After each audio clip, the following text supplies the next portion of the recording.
ഹരി ഓം ഹരി ഓം. എല്ലാവർക്കും നമസ്കാരം. നാരായണ.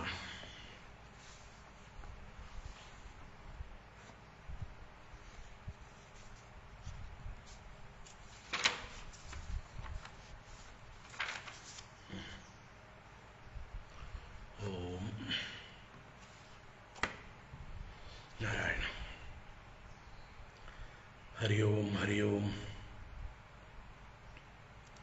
എല്ലാവർക്കും നമസ്കാരം. എല്ലാവർക്കും നവവത്സര ആശംസകൾ.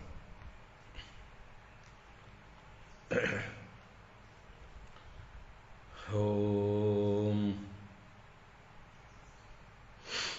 ശുക്ലാംബരധരം വിഷ്ണും ശശിവർണം ചതുർഭുജം പ്രസന്നവദനം ധ്യായേത് സർവവിഘ്നോപശാന്തയേ. ഗുരവേ സർവലോകാനാം ഭിഷജേ ഭവരോഗിണാം നിധയേ സർവവിദ്യാനാം ദക്ഷിണാമൂർത്തയേ നമഃ. ജന്മാദ്യസ്യ യതോന്മയാദിതരതശ്ചാർത്ഥേഷ്വഭിജ്ഞസ്വരാട് തേനേ ബ്രഹ്മഹൃദായ ആദികവയേ മുഹ്യന്തി യത്സൂരയഃ. തേജോ വാരിമൃതാം യദാ വിനിമയോ യത്ര ത്രിസർഗോ മൃഷാ ദാംനാ സ്വേന സദാ നിരസ്തകുഹകം സത്യം പരം ധീമഹി. ധർമ്മഃ പ്രോജ്ജിതകൈതവോത്ര പരമോ നിർമ്മത്സരാണാം സതാം. വേദ്യം വാസ്തവമത്ര വസ്തു ശിവദം താപത്രയോന്മൂലനം. ശ്രീമദ്ഭാഗവതേ മഹാമുനികൃതേ കിം വാ പരൈരീശ്വരഃ. സദ്യോ ഹൃദ്യവരുദ്യതേത്ര കൃതിഭിഃ ശുശ്രൂഷുഭിസ്തൽക്ഷണാത്. നിഗമകൽപതരോർഗളിതം ഫലം സുഖമുഖാദമൃതദ്രവസംയുതം പിബത ഭാഗവതം രസമാലയം മുഹുരഹോ രസികാ ഭുവി ഭാവുകാഃ. നാരായണം നമസ്കൃത്യ നരം ചൈവ നരോത്തമം ദേവീം സരസ്വതീം വ്യാസം തതോ ജയമുദീരയേത്. യം പ്രവ്രജന്തമനുപേതമപേതകൃത്യം ദ്വൈപായനോ വിരഹകാതര ആജുഹാവ. പുത്രേതി തന്മയതയാ തരവോപിനേദുഃ തം സർവഭൂതഹൃദയം മുനിമാനതോസ്മി. യസ്വാനുഭാവമഖിലശ്രുതിസാരമേകം അധ്യാത്മദീപമതിതിതീർഷതാം തമോന്തം. സംസാരിണാം കരുണയാഃ പുരാണഗുഹ്യം തം വ്യാസസൂനുമുപയാമി ഗുരും മുനീനാം. മൂകം കരോതി വാചാലം പങ്കും ലംഘയതേ ഗിരിം യത്കൃപാതമഹം വന്ദേ പരമാനന്ദമാധവം. യം ബ്രഹ്മാ വരുണേന്ദ്രരുദ്രമരുതഃ സ്തുന്വന്തി ദിവ്യൈസ്തവൈഃ വേദൈഃ സാംഗപദക്രമോപനിഷദൈഃ ഗായന്തി യം സാമഗാഃ. ധ്യാനാവസ്ഥിതതദ്ഗതേന മനസാ പശ്യന്തി യം യോഗിനോ യസ്യാന്തം ന വിദുഃ സുരാസുരഗണാഃ. ദേവായ തസ്മൈ നമഃ. കോമളം കൂജയൻ വേണും ശ്യാമളോയം കുമാരകഃ. വേദവേദ്യം പരം ബ്രഹ്മ ഭാസതാം പുരതോ മമ. ഭൂതൈർമഹദ്ഭിർയയിമാ പുരോ വിഭുഃ നിർമായശേതേ യദമൂഷു പൂരുഷഃ. ഭുങ്ക്തേ ഗുണാൻ ഷോഡശ ഷോഡശാത്മകഃ സോലങ്കൃഷീഷ്ട ഭഗവാൻ വജാംസി മേ. സച്ചിദാനന്ദരൂപായ വിശ്വോത്പത്യാദിഹേതവേ താപത്രയ വിനാശായ ശ്രീകൃഷ്ണായ വയം നുമഃ. കൃഷ്ണായ വാസുദേവായ ഹരയേ പരമാത്മനെ പ്രണതക്ലേശനാശായ ഗോവിന്ദായ നമോ നമഃ. കൃഷ്ണായ വാസുദേവായ ദേവകീനന്ദനായ ച നന്ദഗോപകുമാരായ ഗോവിന്ദായ നമോ നമഃ.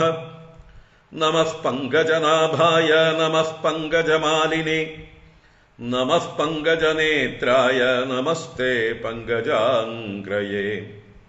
പീതാംബരം കരവിരാജിത ശംഖചക്രകൗമോദഗീ സരസിജം കരുണാസമുദ്രം രാധാസഹായമതിസുന്ദരമന്ദഹാസം വാതാലയേശമനിശം ഹൃദി ഭാവയാമി. വാതാലയേശമനിശം ഹൃദി ഭാവയാമി. ഓം നമോ ഭഗവതേ വാസുദേവായ. ഓം നമോ നാരായണായ.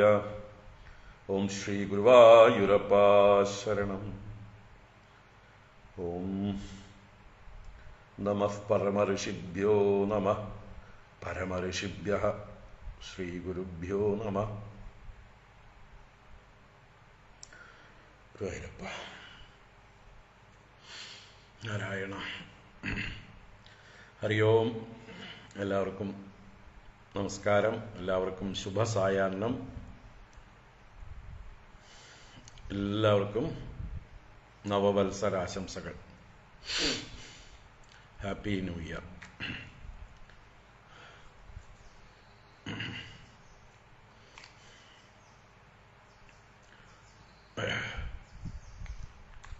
എല്ലാവർക്കും ഭാഗവത ജ്ഞാനഗംഗയിലേക്ക് സുസ്വാഗതം.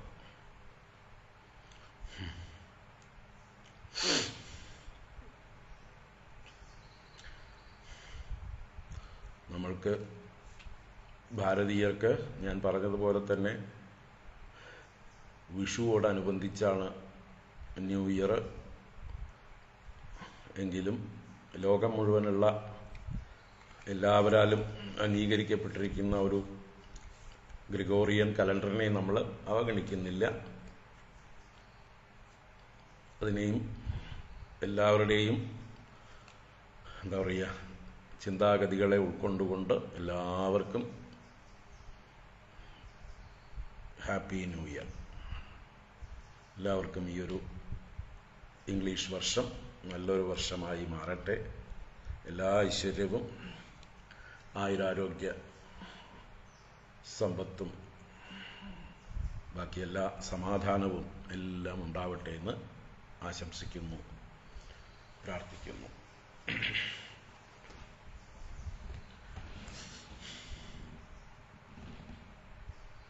എനിക്കിത്തിരി അസ്വസ്ഥതകളുണ്ട്. ഇന്നലെ പറഞ്ഞു ഞാൻ. ഈ പുറം ഭാഗത്തായിട്ടാണ്, നടുവിൽ നല്ലൊരു എന്താണെന്നറിയില്ല, നെർവ്സിൻ്റെ ഒരു പെയിനാണ്. ക്യാച്ച് ചെയ്തിരിക്കുകയാണ്. ചുളുചുളുന്ന കുത്തലുണ്ട്. അതുകൊണ്ട് ഇരിക്കുമ്പോൾ ഇത്തിരി അസ്വസ്ഥതകളൊക്കെ കാണും. നിങ്ങൾ സഹിക്കുക. ഇന്നലെ ഇന്നൊക്കെ ആയുർവേദ എന്താ പറയുക ഒഴിച്ചിലൊക്കെ ചെയ്തു. ഇന്നലെ വൈകുന്നേരവും ഇന്ന് രാവിലെയൊക്കെ ആയിട്ട് കുറച്ചൊരു ശമനമുണ്ട്. ഇന്നലെ ഉച്ചയ്ക്ക് ശേഷം കൂടുതലായിരുന്നു. അതുകൊണ്ടാണ് ആയുർവേദ മസാജ് ചെയ്യുന്ന ആളെ വിളിച്ചു വരുത്തി ഇവിടെ വെച്ച് തന്നെ വൈകുന്നേരം ചെയ്തു. ഇന്ന് രാവിലെ ചെയ്തു. അപ്പോൾ അതിൻ്റെ ഒരു പെയിനുള്ളതുകൊണ്ട് നമുക്കൊരു എന്താ പറയുക ഏകാഗ്രത കുറയും. നോക്കാം നമുക്ക്. ഇന്ന് 1-ാം തീയതിയായിട്ട് ഞങ്ങളെല്ലാം കാണാം. അല്പനേരം ഈ ഒരു അധ്യായത്തിൻ്റെ ബാക്കി പറയാനുണ്ടല്ലോ, അതെങ്കിലും പറഞ്ഞിട്ട് നമുക്കിന്ന് സമർപ്പിക്കാമെന്ന് വിചാരിച്ചാണ്. 1-ാം തീയതി തന്നെ മുടക്കണ്ട. ഇന്ന് തുടങ്ങി വെച്ചാൽ നാളെ ഒന്നുകൂടെ ഉഷാറായിക്കോളും.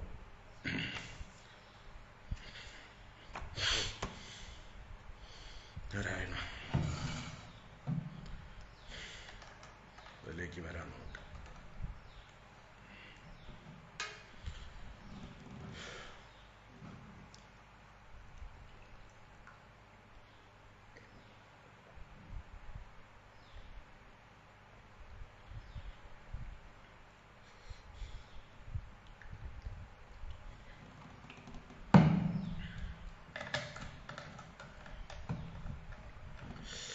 നാരായണ.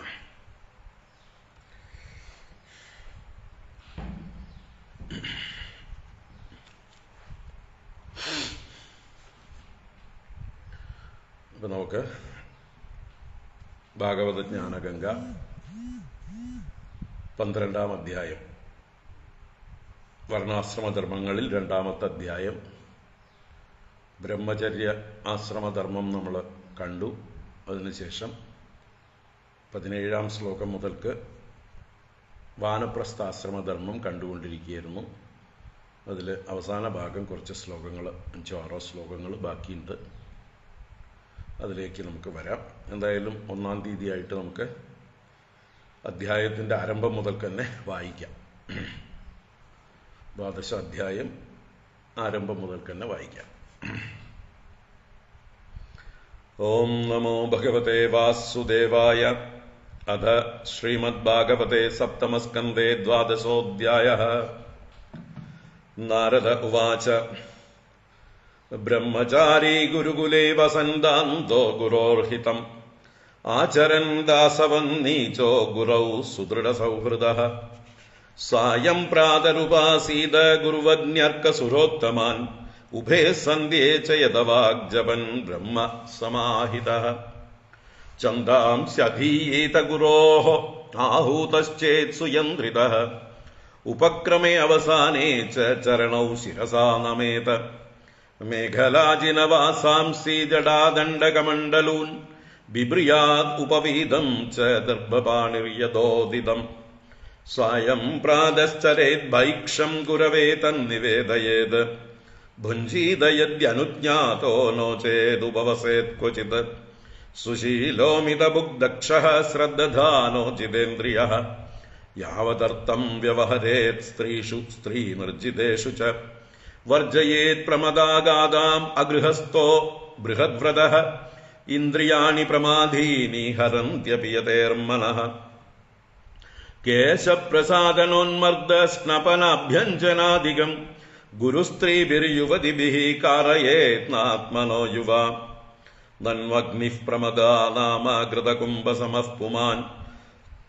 സുതാമപി രഹോ ജഹ്യാത് അന്യഥാ യാവദർത്ഥകൃത്. കൽപ്പയിത്വാത്മനാ യാവദാഭാസമിദമീശ്വരഃ. ദ്വൈതം താവന്ന വിരമേ തതോ ഹ്യസ്യ വിപര്യയഃ. ഏതൽ സർവം ഗൃഹസ്ഥസ്യ സമാംബനാതം യതേരപി. ഗുരുവൃത്തിർവികൽപേന ഗൃഹസ്ഥസ്യ ഋതുഗാമിനഃ. അഞ്ജനാഭ്യഞ്ജന ഉന്മർദ്ദ സ്ത്രീ അവലേഖാമിഷം മധു. സൃഗന്ധലേപാലങ്കാരാൻ ത്യജേയുർയേ ധൃതവ്രതാഃ. ഉഷിത്വൈവം ഗുരുകുലേ ദ്വിജോധീത്യാവബുദ്ധ്യ ച. ത്രയീം സാംഗോപനിഷദം യാവദർത്ഥം യദാ ബലം. ദത്വാ വരമനുജ്ഞാതോ ഗുരോഃ കാമം യദീശ്വരഃ. ഗൃഹം വനം വാ പ്രവിശേത് പ്രവ്രജേത് തത്ര വാ വസേത്. അഗ്നൗ ഗുരൗ ആത്മനി ച സർവഭൂതേഷ്വധോക്ഷജം. ഭൂതൈസ്വദാമഭിഃ പശ്യേദപ്രവിഷ്ടം പ്രവിഷ്ടവത്. ഏവം വിദോ ബ്രഹ്മചാരീ വാനപ്രസ്ഥോ യതിർഗൃഹീ. ചരൻ വിദിതവിജ്ഞാനഃ പരം ബ്രഹ്മാധിഗച്ഛതി. വാനപ്രസ്ഥസ്യ വക്ഷ്യാമി നിയമാൻ മുനിസമ്മതാൻ.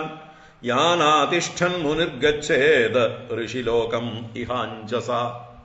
ന കൃഷ്ടപക്ഷ്യമശ്നീയാത് അകൃഷ്ടം ചാപി അകാലതഃ. അഗ്നിപക്വമദാമം വാ അർക്കപക്വമുദാഹരേത്. വന്യൈശ്ചരുപുരോടാശാൻ നിർവപേത് കാലചോദിതാൻ. ലബ്ധേ നവേ നവേ അന്നാദ്യേ പുരാണം തു പരിത്യജേത്. അഗ്ന്യർത്ഥമേവ ശരണം ഉടജം വാ ദ്രികന്ധരാം. ശ്രയേത ഹിമവായുവഗ്നിവർഷാർക്കാതപഷാട് സ്വയം. കേശരോമനഗസ്മശ്രുമലാനി ജഡിലോ ദദത്. കമണ്ഡൽ വജിനേ ദണ്ഡവൽക്കലാഗ്നിപരിച്ഛദാൻ. ചരേദ്വനേ 12 അഷ്ടൗ വാ ചതുരോ മുനിഃ. ദ്വാവേകം വാ യദാ ബുദ്ധിഃ ന വിബധ്യേത കൃത്സ്രതഃ. യദാ കൽപഃ സ്വക്രിയായാം വ്യാധിഭിർജരയാധവാ. ആന്വീക്ഷിക്യാം വാ വിദ്യായാം കുര്യാത് അനശനാദികം.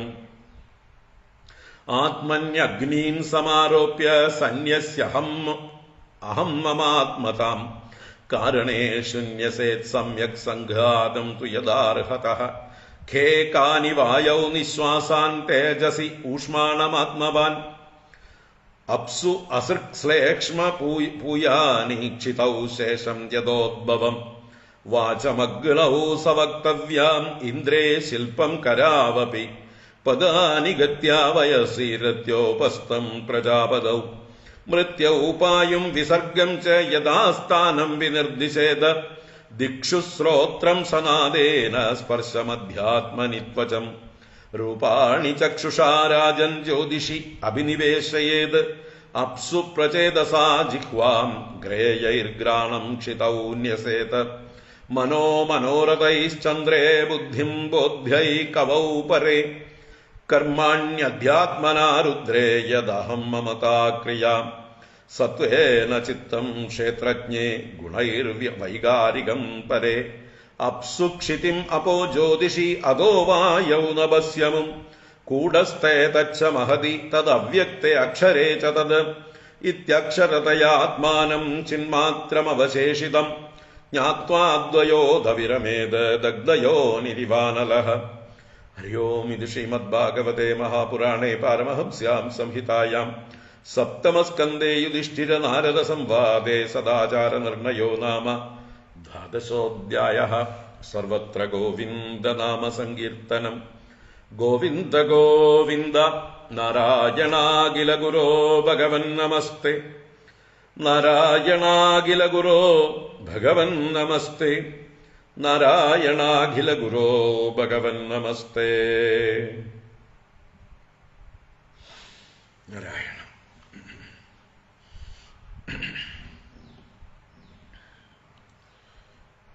ബ്രഹ്മചര്യാശ്രമം 16-ാം ശ്ലോകം വരെ അല്ലെങ്കിൽ 16 വരെ പറഞ്ഞു. അതിനുശേഷം 17 മുതൽ വാനപ്രസ്ഥസ്യ നിയമാൻ മുനിസമ്മതാൻ വക്ഷ്യാമി എന്ന് പറഞ്ഞ് മുനിസമ്മതങ്ങളായ വാനപ്രസ്ഥ നിയമങ്ങളെ പറയാം എന്ന് പറഞ്ഞ് തുടങ്ങി. ഏതൊന്നിനെ ആചരിച്ച് മുനി ഋഷിലോകം അഞ്ജസാ ഗച്ഛേത്, സിദ്ധന്മാരുടെയൊക്കെ ഊർധ്വലോകങ്ങളെ പ്രാപിക്കുവാനുള്ള ആചരണമാണ് വാനപ്രസ്ഥാചരണം, അല്ലെങ്കിൽ മോക്ഷത്തെ തന്നെ പ്രാപിക്കാൻ വേണ്ടിയും. അപ്പം അതിന് ആദ്യം ഭക്ഷണ കാര്യങ്ങളെക്കുറിച്ച് പറഞ്ഞു. 18-ാമത്തെ ശ്ലോകത്തിൽ ഏറ്റവും എന്താ പറയുക, പ്രകൃതിയിൽ നിന്ന് ലഭിക്കുന്നതിനെ, അതും പാകമായതിനെ അല്പമായിട്ട് ആഹരിക്കാനായിക്കൊണ്ട് ഉപദേശിച്ചു. കൃഷി ചെയ്തതൊന്നും വേണ്ട, കാരണം അതിലൊക്കെ മറ്റു പലരുടെയും സങ്കല്പങ്ങളുണ്ടാകും, അതിൻ്റേതായിട്ടുള്ള ദോഷങ്ങളൊക്കെ വന്നു ചേരും. അതുകൊണ്ട് കാലം കൊണ്ട് പാകമായതാണ് ഉത്തമമായിട്ടുള്ള അർക്കപക്വം ആഹരേത് എന്ന് പറഞ്ഞു. അതുപോലെ അവനവൻ്റെ പൂജകളും ഹോമങ്ങളും ഒക്കെ നടത്താനായിക്കൊണ്ട് വനത്തിൽ ലഭിക്കുന്ന ദ്രവ്യങ്ങളെ കൊണ്ട് നടത്തിയാൽ മതി. അതിനുവേണ്ടി എന്താ പറയുക, സൂപ്പർ മാർക്കറ്റുകളിലേക്കൊന്നും പോകാൻ നിൽക്കേണ്ട ആവശ്യം ഇല്ല, അല്ലേ? ജനനിബിഡങ്ങളായ ദേശങ്ങളിലൊക്കെ പോയി ഇതൊക്കെ അന്വേഷിച്ച് കണ്ടുപിടിച്ച് ഈ ദ്രവ്യങ്ങളൊക്കെ സമാഹരിച്ചിട്ട് വേണം എനിക്ക് പൂജ ചെയ്യാമെന്ന് വയസ്സായവർ അല്ലെങ്കിൽ വാനപ്രസ്ഥന്മാരായിട്ടുള്ളവർ കരുതേണ്ടതില്ല. എന്താണോ അവൈലബിൾ അത് വെച്ചിട്ട്, വനത്തിൽ അവൈലബിൾ ആയതിനെ വെച്ച് നടത്താൻ പറഞ്ഞിരിക്കുന്നു. നമ്മൾ ഇന്നത്തെ കാലത്ത് എന്നുള്ള ഏറ്റവും സിമ്പിളായിട്ടുള്ള രീതിയിൽ ഭഗവാൻ പറഞ്ഞിട്ടുണ്ട്. പത്രം പുഷ്പം ഫലം തോയം യോമേ ഭക്ത്യാ പ്രയച്ഛതി തദഹം ഭക്തി ഉപഹൃതം അസ്നാമി പ്രയതാത്മനഃ. ഭക്തിപൂർവം നമ്മൾ എന്തു കൊടുത്താലും ഭഗവാൻ സ്വീകരിക്കും എന്നുള്ളതായിട്ടുള്ള ബോധം നമ്മൾക്കുണ്ടായിരിക്കുക.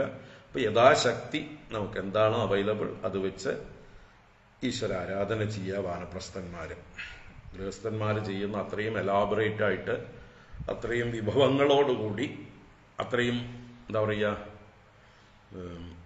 ഉപഹാരങ്ങളോടുകൂടി, ആചാരങ്ങളോടുകൂടി ഒന്നും ചെയ്യണം എന്നില്ല. ഇനി താൻ സൂക്ഷിക്കുന്ന അഗ്നിയെ സംരക്ഷിക്കാൻ വേണ്ടി മാത്രം പർണശാലയോ അല്ലെങ്കിൽ ഗുഹയോ ആശ്രയിക്കാവുന്നതാണ്. അവനവൻ്റെ ദേഹത്തെ സംബന്ധിച്ച് മഞ്ഞോ തണുപ്പോ വായുവോ അഗ്നിയോ മഴയോ അർക്കന്റെ ചൂടോ ഒക്കെ സഹിക്കുന്നവനായി പ്രകൃതിയുമായി ഇണങ്ങി ജീവിക്കാനായിട്ട് പരിശ്രമിക്കണം. അതുപോലെ അവൻ്റെ ശരീരത്തിലുള്ളതായിട്ടുള്ള കേശരോമാദികളോ നഖാദികളോ മീശ താടി മുതലായതോ ഒന്നും കളയേണ്ട ആവശ്യമില്ല. അതെല്ലാം ധരിച്ചുകൊണ്ട് കഴിയുക. അതുപോലെ വാനപ്രസ്ഥന്റെ ചിഹ്നങ്ങളായ ലിംഗങ്ങളായ കമണ്ഡലു, അജിനം, ദണ്ഡം, വൽക്കലം, അതുപോലെ അഗ്നിക്ക് ഉപയോഗിക്കുന്നതായിട്ടുള്ള സാമഗ്രികൾ എല്ലാം കയ്യിൽ കരുതാവുന്നതാണ്. എല്ലാവർക്കും ശബ്ദം കുറവുണ്ടോ? എല്ലാവർക്കും കേൾക്കുന്നില്ലേ? വള്ളിയും കുറഞ്ഞത് അവനവന്റെ കൂട്ടി നോക്കൂ.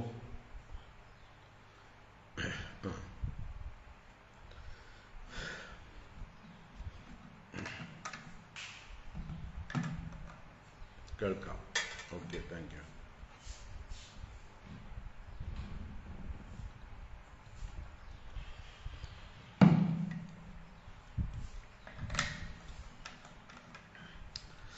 Thank you. മതി. അപ്പം ആർക്കെങ്കിലും വള്ളിയും കുറഞ്ഞിട്ടുണ്ടെങ്കിൽ അത് അവരുടെ സെറ്റിന്റെ കുഴപ്പമാണ്, കൂട്ടിവെക്കുക. ചരേത് വനേ ദ്വാദശാബ്ദാൻ അഷ്ടൗ വാ ചതുരോ മുനിഃ ദ്വൗ ഏകം വാ യഥാബുദ്ധി ന വിബദ്ധ്യേത കൃച്ഛ്രതഃ. നമ്മളെ പാകപ്പെടുത്താൻ വേണ്ടിയിട്ടാണ് വനത്തിൽ സഞ്ചരിക്കേണ്ടത്. 12 വർഷം ചരിക്കേണ്ടി വരാൻ ചിലർക്ക് പാകം വരാനായിക്കൊണ്ട്, ചിലർക്ക് 8 വർഷം കൊണ്ട് തന്നെ പ്രകൃതിയുമായി ഇണങ്ങാൻ കഴിയും, അല്ലെങ്കിൽ 4 വർഷം, അല്ലെങ്കിൽ 2 or 1 വർഷം. കൃച്ഛ്രതഃ ബുദ്ധിഃ ന വിബദ്ധ്യേത യഥാ. എത്ര കാലം അഭ്യസിച്ചാലാണോ, എപ്രകാരമായാലാണോ കൃച്ഛ്രതഃ ബുദ്ധിഃ ന വിബദ്ധ്യേത. ക്ലേശങ്ങളൊക്കെ ഉണ്ടാകുമ്പോഴും നമ്മുടെ ബുദ്ധി അതിൽ വിപത്തിനെ പ്രാപിക്കാതിരിക്കുന്നത്, ബുദ്ധിക്ക് പതനം അഥവാ ബുദ്ധിമുട്ട് എന്നൊക്കെ പറയില്ലേ, ക്ലേശങ്ങൾ നമുക്ക് വലുതായിട്ട് തോന്നാതെ ആവണം. അപ്പോൾ പ്രകൃതിയിലെ എല്ലാമായിട്ട്, കാലാവസ്ഥകളും എല്ലാമായിട്ട് ഇണങ്ങിപ്പോകാനായിട്ട് പരിശ്രമിക്കണം. ദേഹാഭിമാനം തീർത്തും ഇല്ലാതാവാൻ വേണ്ടിയിട്ടാണിത്. അങ്ങനെ സഞ്ചരിക്കണം. ഇനി യഥാ അകൽപഃ സ്വക്രിയായാം വ്യാധിഭിർ ജരയ അഥവാ ആന്വീക്ഷിക്യം വ വിദ്യായാം കുര്യാത് അനശനാധികം. വ്യാധിയോ ജരയോ നമ്മളെ ബാധിച്ചിട്ടില്ല, ആരോഗ്യമൊക്കെ ഉണ്ടെങ്കിൽ ഇങ്ങനെ സ്വന്തം ക്രിയകളൊക്കെ ചെയ്യേണ്ടതെല്ലാം ചെയ്യാം, ധർമ്മങ്ങളെല്ലാം പൂർണ്ണമായി ആചരിക്കാം, അതുപോലെ വേദാന്ത വിചാരമെല്ലാം ചെയ്യേണ്ടതാണ്. അനശനാധികം എന്ന് വെച്ചാൽ ഉപവാസാദികളൊക്കെ ആരോഗ്യമുള്ളവർക്ക് അനുഷ്ഠിക്കാവുന്നതാണ്. അനശനം എന്നാൽ അശിക്കാതിരിക്കൽ, ഭക്ഷണം കഴിക്കാതിരിക്കൽ. അപ്പൊ ആവശ്യത്തിന് ഇടയ്ക്കിടയ്ക്ക് ഭക്ഷണം ഉപേക്ഷിച്ചുകൊണ്ട് നാവിനെ ജയിക്കാനായിക്കൊണ്ട്, നാവിനെ ജയിച്ചാൽ സകല ഇന്ദ്രിയങ്ങളെയും ജയിക്കാം, മനസ്സിനെ നല്ലതുപോലെ ജയിക്കാം. അപ്പൊ അതിനുവേണ്ടി നാവിനെ ജയിക്കാനായിക്കൊണ്ടും വിൽ പവർ വർദ്ധിപ്പിക്കാനായിക്കൊണ്ടും ഭക്ഷണത്തിന്റെ ഉപഭോഗം കുറയ്ക്കുക. അതാണ് അനശനാധികം. അത് കഴിഞ്ഞ് പാകത എത്തിക്കഴിഞ്ഞാൽ ആത്മനി അഗ്നീൻ സമാരോപ്യ സന്യസ്യ അഹം മമാത്മത. ഞാനെന്നും എന്റേതെന്നുള്ളതായിട്ടുള്ള ഭാവത്തെ സന്യസിക്കുന്നതിന് അഗ്നികർമ്മങ്ങളെയൊക്കെ സമർപ്പിക്കുക. തന്നിലേക്ക് തന്നെ അഗ്നികളെ ആവഹിക്കുക. പുറത്തുള്ളതായിട്ടുള്ള അഗ്നിയിൽ താൻ ഇതുവരെ ഹോമം ചെയ്തിരുന്നു, ആ അഗ്നിയെ വിരജാഹോമത്തിലൂടെ ഉപേക്ഷിച്ചുകൊണ്ട് തന്നിലേക്ക് തന്നെ എല്ലാ കർമ്മങ്ങളെയും സമർപ്പിക്കുക, സ്വസ്ഥനാവുക. കാരണേഷു ന്യസേത് സമ്യക് സംഘാതം തു യഥാർഹതഃ. സംഘാതം എന്ന് പറഞ്ഞാൽ പഞ്ചഭൂതാത്മകമായിരിക്കുന്ന ഈ ശരീര, മനോബുദ്ധികൾ, ഇന്ദ്രിയാദികൾ, ഇതൊക്കെ തന്നെയാണ് സംഘാതം, പ്രകൃതിയുടെ സംഘാതം. ഈ സംഘാതത്തെ യഥാ അർഹതഃ, എപ്രകാരമാണോ ഓരോന്നിനോട് ചേരുക, അതിൻ്റെ അർഹതയ്ക്കനുസരിച്ച് കാരണേഷു സമ്യക് നസേത്, അതാതിൻ്റെ കാരണങ്ങളിലേക്ക് സമ്യക്കായി സമർപ്പിക്കണം. ഇത് വിചാരം കൊണ്ടാണ്, ഭാവന കൊണ്ടാണ്, നിരന്തരമായ ഭാവനയാണ് നമ്മുടെ ശരീരം എന്തൊക്കെ കൊണ്ടുണ്ടാക്കിയിരിക്കുന്നുവോ ഈ പഞ്ചഭൂതങ്ങളെ ആ സമഷ്ടിയിലെ പഞ്ചഭൂതങ്ങളുമായി തിരിച്ച് താദാത്മ്യം പ്രാപിക്കുക. അതിൽ നിന്നുണ്ടായതാണിത്, ഇതും അതും ഒന്ന് തന്നെയാണ് എന്നുള്ളതായിട്ടുള്ള ആ ബോധം ഉറപ്പിക്കുക. ഭേദഭാവത്തെ ഇല്ലാതെയാക്കുക. നിരന്തരമായ ഭാവന കൊണ്ട് ഭേദഭാവത്തെ ഇല്ലാതെയാക്കുക. സമഷ്ടിയും വെഷ്ടിയും രണ്ടല്ല, സമഷ്ടി തന്നെയാണ് ഈ എൻ്റെ വെഷ്ടി ശരീരവും. അങ്ങനെ തോന്നുന്നതാകിൽ അഖിലം ഞാനിതെന്ന വഴി തോന്നേണമേ വരദ നാരായണായ നമ എന്ന് ഹരിനാമകീർത്തനകാരൻ പറയുന്ന ഈ ഞാനെന്ന ഭാവം ഈ ദേഹത്തിലുള്ളതിനെ പോക്കാൻ വേണ്ടിയിട്ടാണ് അഖിലം ഞാനിതെന്ന വഴി തോന്നണം. സകല ചരാചരങ്ങളും ഞാനും ഒന്ന് തന്നെയാണ്. ഈ പ്രപഞ്ചം ഏകവസ്തുവിൽ നിന്നുണ്ടായിട്ടുള്ളതാണ്. ആ ഏകവസ്തുവിൻ്റെ എന്താ പറയുക, വിഭൂതികളാണ് ഈ പ്രകൃതികൾ, പ്രകൃതിയിലുള്ളതായിട്ടുള്ള തത്വങ്ങൾ. ആ തത്വങ്ങളെ കൊണ്ട് തന്നെയാണ് എൻ്റെ ശരീരവും നിർമ്മിച്ചിരിക്കുന്നത്. അതുകൊണ്ട് ഞാനും ഈ പ്രപഞ്ചവും ഈശ്വരനും ഒന്ന് തന്നെയാണ് എന്നുള്ള ഐക്യത്തിലേക്ക്, ഏകഭാവത്തിലേക്ക് താദാത്മ്യപ്പെടാനായിക്കൊണ്ടുള്ള അഭ്യാസങ്ങളാണ് ഇനി പറയുന്നത്. അപ്പോൾ എങ്ങനെയൊക്കെയാണ് യഥാർഹത എന്ന് പറഞ്ഞു, അർഹതയ്ക്കനുസരിച്ച്, അപ്രോപ്രിയേറ്റ് ആയിട്ട് എന്നൊക്കെ അർത്ഥം. എങ്ങനെയാണ് തിരിച്ച് സംഘാതത്തെ സന്യസിക്കേണ്ടത്, മനസ്സാ സന്യസിക്കേണ്ടത്.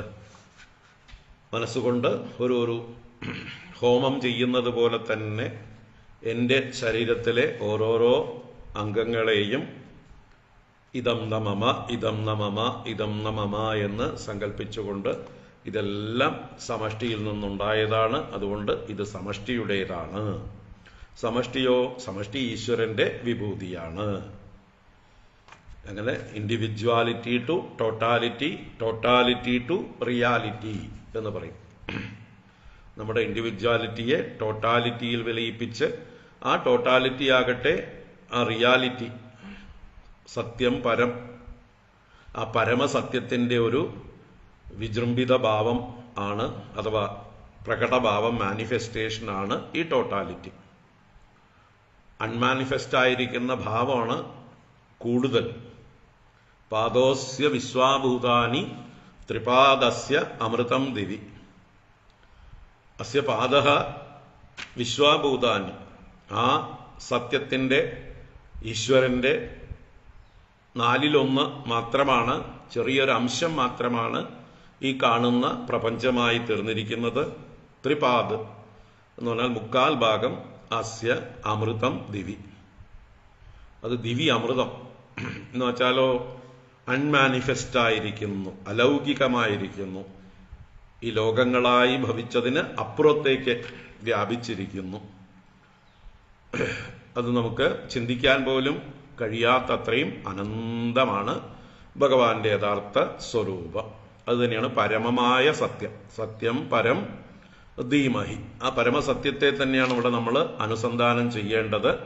അതിലേക്കുള്ള ഒരു ഇടത്താവളം മാത്രമാണ്, ആ പരമസത്യത്തിലേക്ക് എത്തിച്ചേരാനുള്ള ഒരു ഇടത്താവളമാണ് നമ്മുടെ ഇൻഡിവിജ്വാലിറ്റിയെ ടോട്ടാലിറ്റിയുമായി താദാത്മ്യം പ്രാപിപ്പിക്കുക അഥവാ ന്യസിക്കുക. അപ്പോൾ ആദ്യത്തെ പടിയാണ് ഈ വിരാട് ഉപാസന എന്ന് പറയുന്ന ഹിരണ്യഗർഭോപാസന, വിരാട് ഉപാസന എന്നൊക്കെ പറയുന്നതായിട്ടുള്ള സമഷ്ടിയുമായിട്ടുള്ള താദാത്മ്യം. അത് കഴിഞ്ഞാണ് പരമമായ തത്വത്തിലേക്ക് നമുക്ക് ഉയരാൻ കഴിയുക. അപ്പോൾ ക്രമത്തിൽ പറഞ്ഞു തരണു ഏതൊക്കെ ഏതിലേക്ക് വിലയം പ്രാപിപ്പിക്കണം. ഖേ കാനിവായൗ നിശ്വാസാൻ തേജസി ഊഷ്മാണമാത്മവാൻ അപ്സു അസൃക് ശ്ലേഷ്മപൂയാനി ക്ഷിതൗ ശേഷം യഥോദ്ഭവം.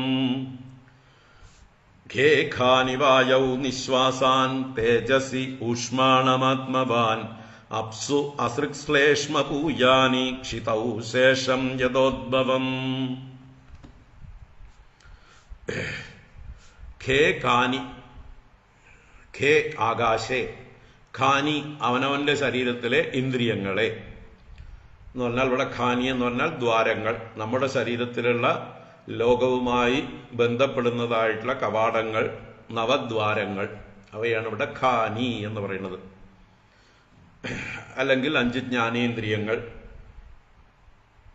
5 കർമ്മേന്ദ്രിയങ്ങൾ, ഇതെല്ലാം പെട്ടതായിട്ടുള്ള, ഇവിടെ ഇപ്പോൾ ഖാനി എന്ന് പ്രത്യേകം എടുത്ത് പറഞ്ഞതുകൊണ്ട് ദ്വാരങ്ങൾ എന്ന് എടുത്താൽ മതി. അപ്പൊ നമ്മുടെ ശരീരത്തിലുള്ള ദ്വാരങ്ങളും അകത്തുള്ള ആകാശവും, നമ്മുടെ ശരീരത്തിൽ ആകാശത്തിൻ്റെതായിട്ടുള്ള അംശമുണ്ട്, അത് തന്നെയാണ് ഈ ദ്വാരങ്ങളൊക്കെയും, അതുപോലെ ഉള്ളിലുള്ളതായിട്ടുള്ള ആകാശങ്ങളൊക്കെയും സ്പേസൊക്കെയും. അപ്പൊ അവയെ ഖാനി ഖേ, നമ്മുടെ ശരീരത്തിലെ ഛിദ്രങ്ങളെ സമഷ്ടി ആകാശത്തിലേക്ക് വിലയം പ്രാപിപ്പിക്കുക. എങ്ങനെ? മനസ്സുകൊണ്ട്, വിചാരം കൊണ്ട്, ധ്യാനം കൊണ്ട്. അതാണ് ഇവിടെ ആത്മവാൻ എന്ന് പറയേണ്ട അവസാനം. ആരാണ് ചെയ്യേണ്ടത്? ആത്മവാൻ. ആത്മവാൻ എന്ന് പറഞ്ഞാൽ നല്ല ആത്മാവിനെ കുറിച്ച് ബോധം ഉള്ളവൻ, അതിനുവേണ്ടി ശ്രമിക്കുന്നവൻ, ബുദ്ധിമാൻ എന്നൊക്കെ അർത്ഥമാണ്. വിവേകിയായിരിക്കുന്നവൻ, ഇന്ദ്രിയ നിയന്ത്രണമുള്ളവൻ എന്നൊക്കെ അർത്ഥം.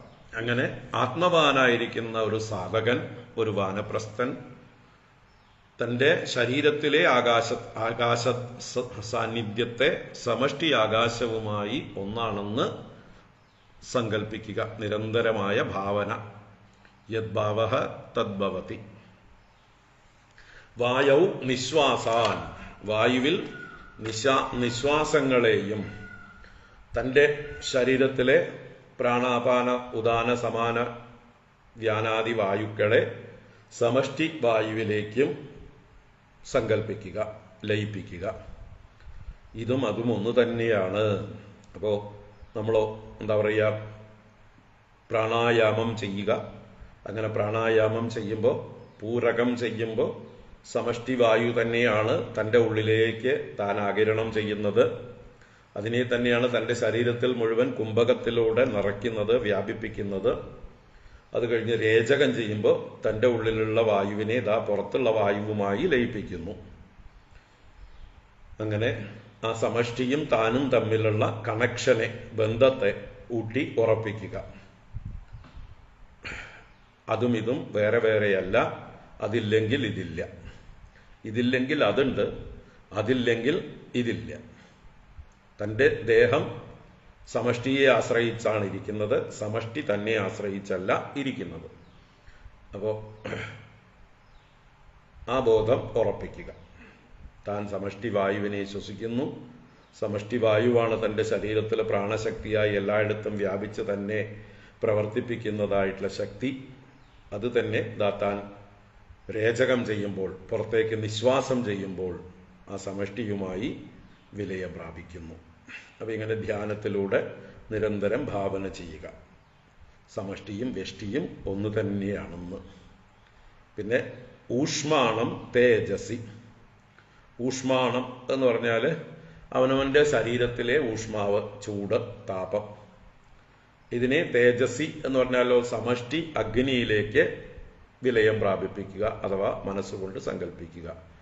എൻ്റെ ശരീരത്തിലുള്ള ചൂട് എന്നുള്ളത് സമഷ്ടിയിൽ നിന്ന് തന്നെയാണ്, പുറത്തുള്ള ചൂട് തന്നെയാണ് എൻ്റെ ശരീരത്തെയും ചൂടുള്ളതാക്കി നിലനിർത്തുന്നത് എന്ന് ഭാവന ചെയ്ത്, പുറത്തുള്ള അഗ്നി തന്നെയാണ് ഇവിടെയും വ്യാപിച്ചിരിക്കുന്നത് എന്ന്. ഊഷ്മാണം തേജസി. അസൃക്ക്, ശ്ലേഷ്മ, പൂയം മുതലായത് എന്ന് വെച്ചാൽ നമ്മുടെ ശരീരത്തിലുള്ള ജലാംശങ്ങൾ, ദ്രവാംശങ്ങൾ. അസൃക്ക് എന്ന് പറഞ്ഞാൽ രക്തം, ശ്ലേഷ്മം എന്ന് പറഞ്ഞാൽ കഫം, പൂയം എന്ന് പറഞ്ഞാൽ എന്താ പറയുക, മലമൂത്രാദികൾ, വൃത്തികെട്ട വസ്തുക്കൾ, നമ്മുടെ ശരീരത്തിൽ പുറത്തേക്ക് പോകുന്ന വിസർജ്യ വസ്തുക്കൾ. അപ്പൊ രക്തം, കഫം, മൂത്രം മുതലായി നമ്മുടെ ശരീരത്തിലുള്ള ജലാംശങ്ങളൊക്കെ ഉണ്ടല്ലോ, അതിനെയൊക്കെ സമഷ്ടി അപ്സു. അപ്സു എന്ന് പറഞ്ഞാൽ ജലങ്ങളിൽ, സമഷ്ടി ജലത്തിലേക്കും വിലയം പ്രാപിപ്പിക്കുക. അപ്പൊ നമ്മുടെ ശരീരത്തിലുള്ള ആകാശത്തെ സമഷ്ടി ആകാശത്തിലേക്ക്, നമ്മുടെ ശരീരത്തിലെ വായുവിനെ സമഷ്ടി വായുവുമായി, നമ്മുടെ ശരീരത്തിലെ ഉഷ്ണത്തെ സമഷ്ടി തേജസ്സുമായി, നമ്മുടെ ശരീരത്തിലെ ജലാംശങ്ങളെ സമഷ്ടി ജലാംശവുമായും, അതുപോലെ ശേഷം ക്ഷിതൗ യഥോദ്ഭവം. ശേഷം ഇനി ഏതൊക്കെയാണോ ബാക്കിയുള്ളത് നമ്മുടെ ശരീരത്തിൽ ഖരമായിട്ടുള്ളത്, അസ്ഥി, പല്ല്, രോമം, അല്ലെ, പെട്ടെന്ന് ദഹിക്കാത്ത സാധനങ്ങളുണ്ട്, കല്ല് പോലെയുള്ള സാധനങ്ങൾ, കട്ടിയുള്ളതായിട്ടുള്ള സാധനങ്ങൾ, അത് ക്ഷിതൗ. ക്ഷിതൗ എന്ന് പറഞ്ഞാൽ ഭൂമിയിൽ പൃഥ്വി അംശങ്ങളാണ്. അപ്പൊ ഈ പറഞ്ഞതെല്ലാം കഴിച്ചു കഴിഞ്ഞാൽ ബാക്കിയുള്ളത് ശരീരത്തിലുള്ളത് പൃഥ്വി അംശങ്ങളാണ്. അത് പൃഥ്വിയിൽ നിന്ന് ഉത്ഭവിച്ചതാണ്, അതാത് കാര്യങ്ങളിൽ നിന്നുണ്ടായതാണ്. പൃഥ്വിയിൽ ഏതൊക്കെ അംശങ്ങളുണ്ടോ അതൊക്കെ തന്നെയാണ് എൻ്റെ ശരീരത്തിലും ഉള്ളത്. എൻ്റെ ശരീരത്തിൽ ഏതെങ്കിലും അംശം കുറഞ്ഞാൽ ഞാൻ പൃഥ്വിയിൽ നിന്നാണ് അതിനെ മേക്കപ്പ് ചെയ്യുന്നത്, അല്ലേ? നമുക്ക് പഞ്ചസാരയുടെ കുറവ് തോന്നുമ്പോൾ ക്ഷീണം തോന്നും, ഉടനെ ഏതെങ്കിലും പുറത്തുനിന്നുള്ള മധുരം കഴിക്കും. ഉപ്പിൻ്റെ കുറവ് തോന്നിയാൽ പ്രഷർ കുറഞ്ഞ് ഡൗൺ ആകുമ്പോൾ ഉപ്പ് കഴിക്കും. പൊട്ടാസ്യം, അതുപോലെ സോഡിയം, അല്ലെങ്കിൽ പല ഇതുപോലെയുള്ളതായിട്ടുള്ള പലതും കുറവുണ്ട് എന്ന് നമ്മൾ രക്തം പരിശോധിച്ചാൽ മനസ്സിലാകുന്നു. അത് കൂട്ടാൻ വേണ്ടിയിട്ട് നമ്മൾ പ്രകൃതിയിലുള്ള ഈ വസ്തുക്കൾ ഏതിലാണ് ഉള്ളത് അത് കൂടുതൽ കഴിക്കുന്നു. ഇതൊക്കെ ഡോക്ടർമാരും ഡയറ്റീഷ്യന്മാരും ഒക്കെ നമുക്ക് പറഞ്ഞു തരും, ഏതാണ് നിങ്ങൾ കഴിക്കേണ്ടത്, നിങ്ങൾക്ക് കുറവ് എന്താണ്. അപ്പോൾ എവിടുന്നാണ് കഴിക്കുന്നത്? പൃഥ്വിയിൽ നിന്നാണ്. അപ്പോൾ ഈ കാണുന്ന നമ്മുടെ ശരീരം ഉണ്ടായിരിക്കുന്നത് മുഴുവൻ പൃഥ്വിയിൽ നിന്നാണ്. നമ്മുടെ അസ്ഥികൾക്ക് ബലമുണ്ടാവാൻ നല്ലോണം കാൽഷ്യം, അയൺ മുതലായതൊക്കെ കഴിക്കണം. അപ്പോൾ അതും പൃഥ്വിയിൽ നിന്ന് തന്നെയാണ് നമ്മൾ കാൽഷ്യം കൂടുതലുള്ളതും അയൺ അംശം കൂടുതലുള്ളതും ഒക്കെ ആയിട്ടുള്ള ഭക്ഷണം കഴിക്കണം. ഇനി കൂടുതൽ പ്രകൃതിയിൽ നിന്നുള്ള കൊഴുപ്പ് കഴിച്ചാലോ നമ്മുടെ ശരീരത്തിൽ കൊഴുപ്പ് അധികം വർദ്ധിക്കും, അത് ഒഴിവാക്കണം, അല്ലേ? ഇതൊക്കെ നമ്മൾ പഠിച്ചിട്ടുണ്ട്. അപ്പോൾ നമ്മുടെ ഈ ശരീരം പൃഥ്വിയിൽ നിന്നും ഉണ്ടായിട്ടുള്ളതാണ്. അപ്പോൾ ശേഷത്തെ ബാക്കിയുള്ളവയെ ആദ്യത്തെ 4 ഭൂതങ്ങളിലേക്ക് സമർപ്പിച്ച് കഴിഞ്ഞ് ബാക്കി എന്തുണ്ടോ അത് പൃഥ്വിയിലേക്കും അതിൻ്റെ ഉത്ഭവത്തെ അനുസരിച്ച് നമ്മൾ ചിന്ത ചെയ്ത് ഉറപ്പിക്കണം. ഇത് ധ്യാന പദ്ധതിയാണ്. ഇതെല്ലാം തിരിച്ച് താദാത്മ്യം പ്രാപിക്കാനുള്ള ഒരു ധ്യാന പദ്ധതിയാണ്, സമഷ്ടിയുമായി താദാത്മ്യം പ്രാപിക്കാൻ വേണ്ടി. അതിനെ തന്നെ കുറച്ചുകൂടി വിശദീകരിച്ച് തുടരുകയാണ്, അല്ലെങ്കിൽ വേറൊരു രീതിയിൽ പറയുകയാണ്. വാചമഗ്നൗ സവക്തവ്യാം ഇന്ദ്രേ ശില്പം കരാവപി പദാനി ഗത്യാ ഭയസി രഥ്യോപസ്ഥം പ്രജാപതൗ. നമ്മുടെ ഓരോ ഇന്ദ്രിയങ്ങളെ കുറിച്ച് പറയുകയാണ് ഇവിടെ. ഇപ്പോൾ നമ്മുടെ ശരീരത്തിലെ പഞ്ചഭൂതങ്ങളെ കുറിച്ചാണ് 25-ാം ശ്ലോകത്തിൽ പറഞ്ഞതെങ്കിൽ ഇനി 26, 27, 28 മുതലായ ശ്ലോകങ്ങളിൽ ഇന്ദ്രിയങ്ങളെ കുറിച്ചാണ് പറയുന്നത്. അപ്പൊ ഇന്ദ്രിയങ്ങൾ, വാക്ക് എന്നുള്ളതായിട്ടുള്ള ഇന്ദ്രിയത്തെ കുറിച്ച് പറയുന്നു. വാചം, എങ്ങനെയുള്ള വാചം? സവക്തവ്യാം വാചം. വക്തവ്യാം വാചം, സവക്തവ്യം. വക്തവ്യം എന്ന് പറഞ്ഞാൽ സംസാരിക്കാൻ കഴിയുന്നതായിട്ടുള്ള, സംസാരിക്കുന്ന കഴിവ് ആണ് വാക്കിന്ദ്രിയത്തിന്റെ പ്രത്യേകത. അപ്പൊ ആ വാക്കിന്ദ്രിയത്തെ, സംസാരിക്കാനുള്ള കഴിവോടുകൂടിയ വാക്കിന്ദ്രിയത്തെ അഗ്നൗ, അഗ്നി എന്ന തത്വത്തിലേക്ക് ലയം പ്രാപിപ്പിക്കണം. കാരണം അഗ്നിതത്വം അതിദേവതയാണ്. അധ്യാത്മികം, ആദിഭൗതികം, ആദിദൈവികം, ഇങ്ങനെ 3ആയിട്ടാണ് നമ്മൾ ഈ പ്രപഞ്ചത്തെ തിരിച്ചിരിക്കുന്നത്. അതിൽ നമ്മുടെ ശരീരത്തിലുള്ള ഇന്ദ്രിയങ്ങളൊക്കെ അധ്യാത്മം, പഞ്ചഭൂതങ്ങൾ അതിഭൂതം, സമഷ്ടി പഞ്ചഭൂതങ്ങളെയാണ് ആദിഭൗതികം എന്ന് പറയുന്നത്, അതിഭൂതം. അവയെ നിയന്ത്രിക്കുന്ന ഈശ്വരീയമായ അംശമാണ് ആദിദൈവികം എന്ന് പറയുന്നത്. അപ്പോൾ ആ അതിദൈവം എന്നുള്ളതായിട്ടുള്ള തത്വമായി നമ്മളുടെ ഇന്ദ്രിയങ്ങളുടെ ശേഷികളെ, ഇന്ദ്രിയങ്ങൾക്ക് ചേഷ്ടിക്കാനുള്ള കഴിവ് അതാത് ദേവതാ സാന്നിധ്യം കൊണ്ടാണ്. അപ്പോൾ അതാത് ദേവതകൾക്ക് തിരിച്ചു കൊടുക്കുക. വാക്ക് പ്രവർത്തിക്കുന്നത് അഗ്നി എന്ന ദേവതയുടെ അനുഗ്രഹത്തോടു കൂടിയാണ്.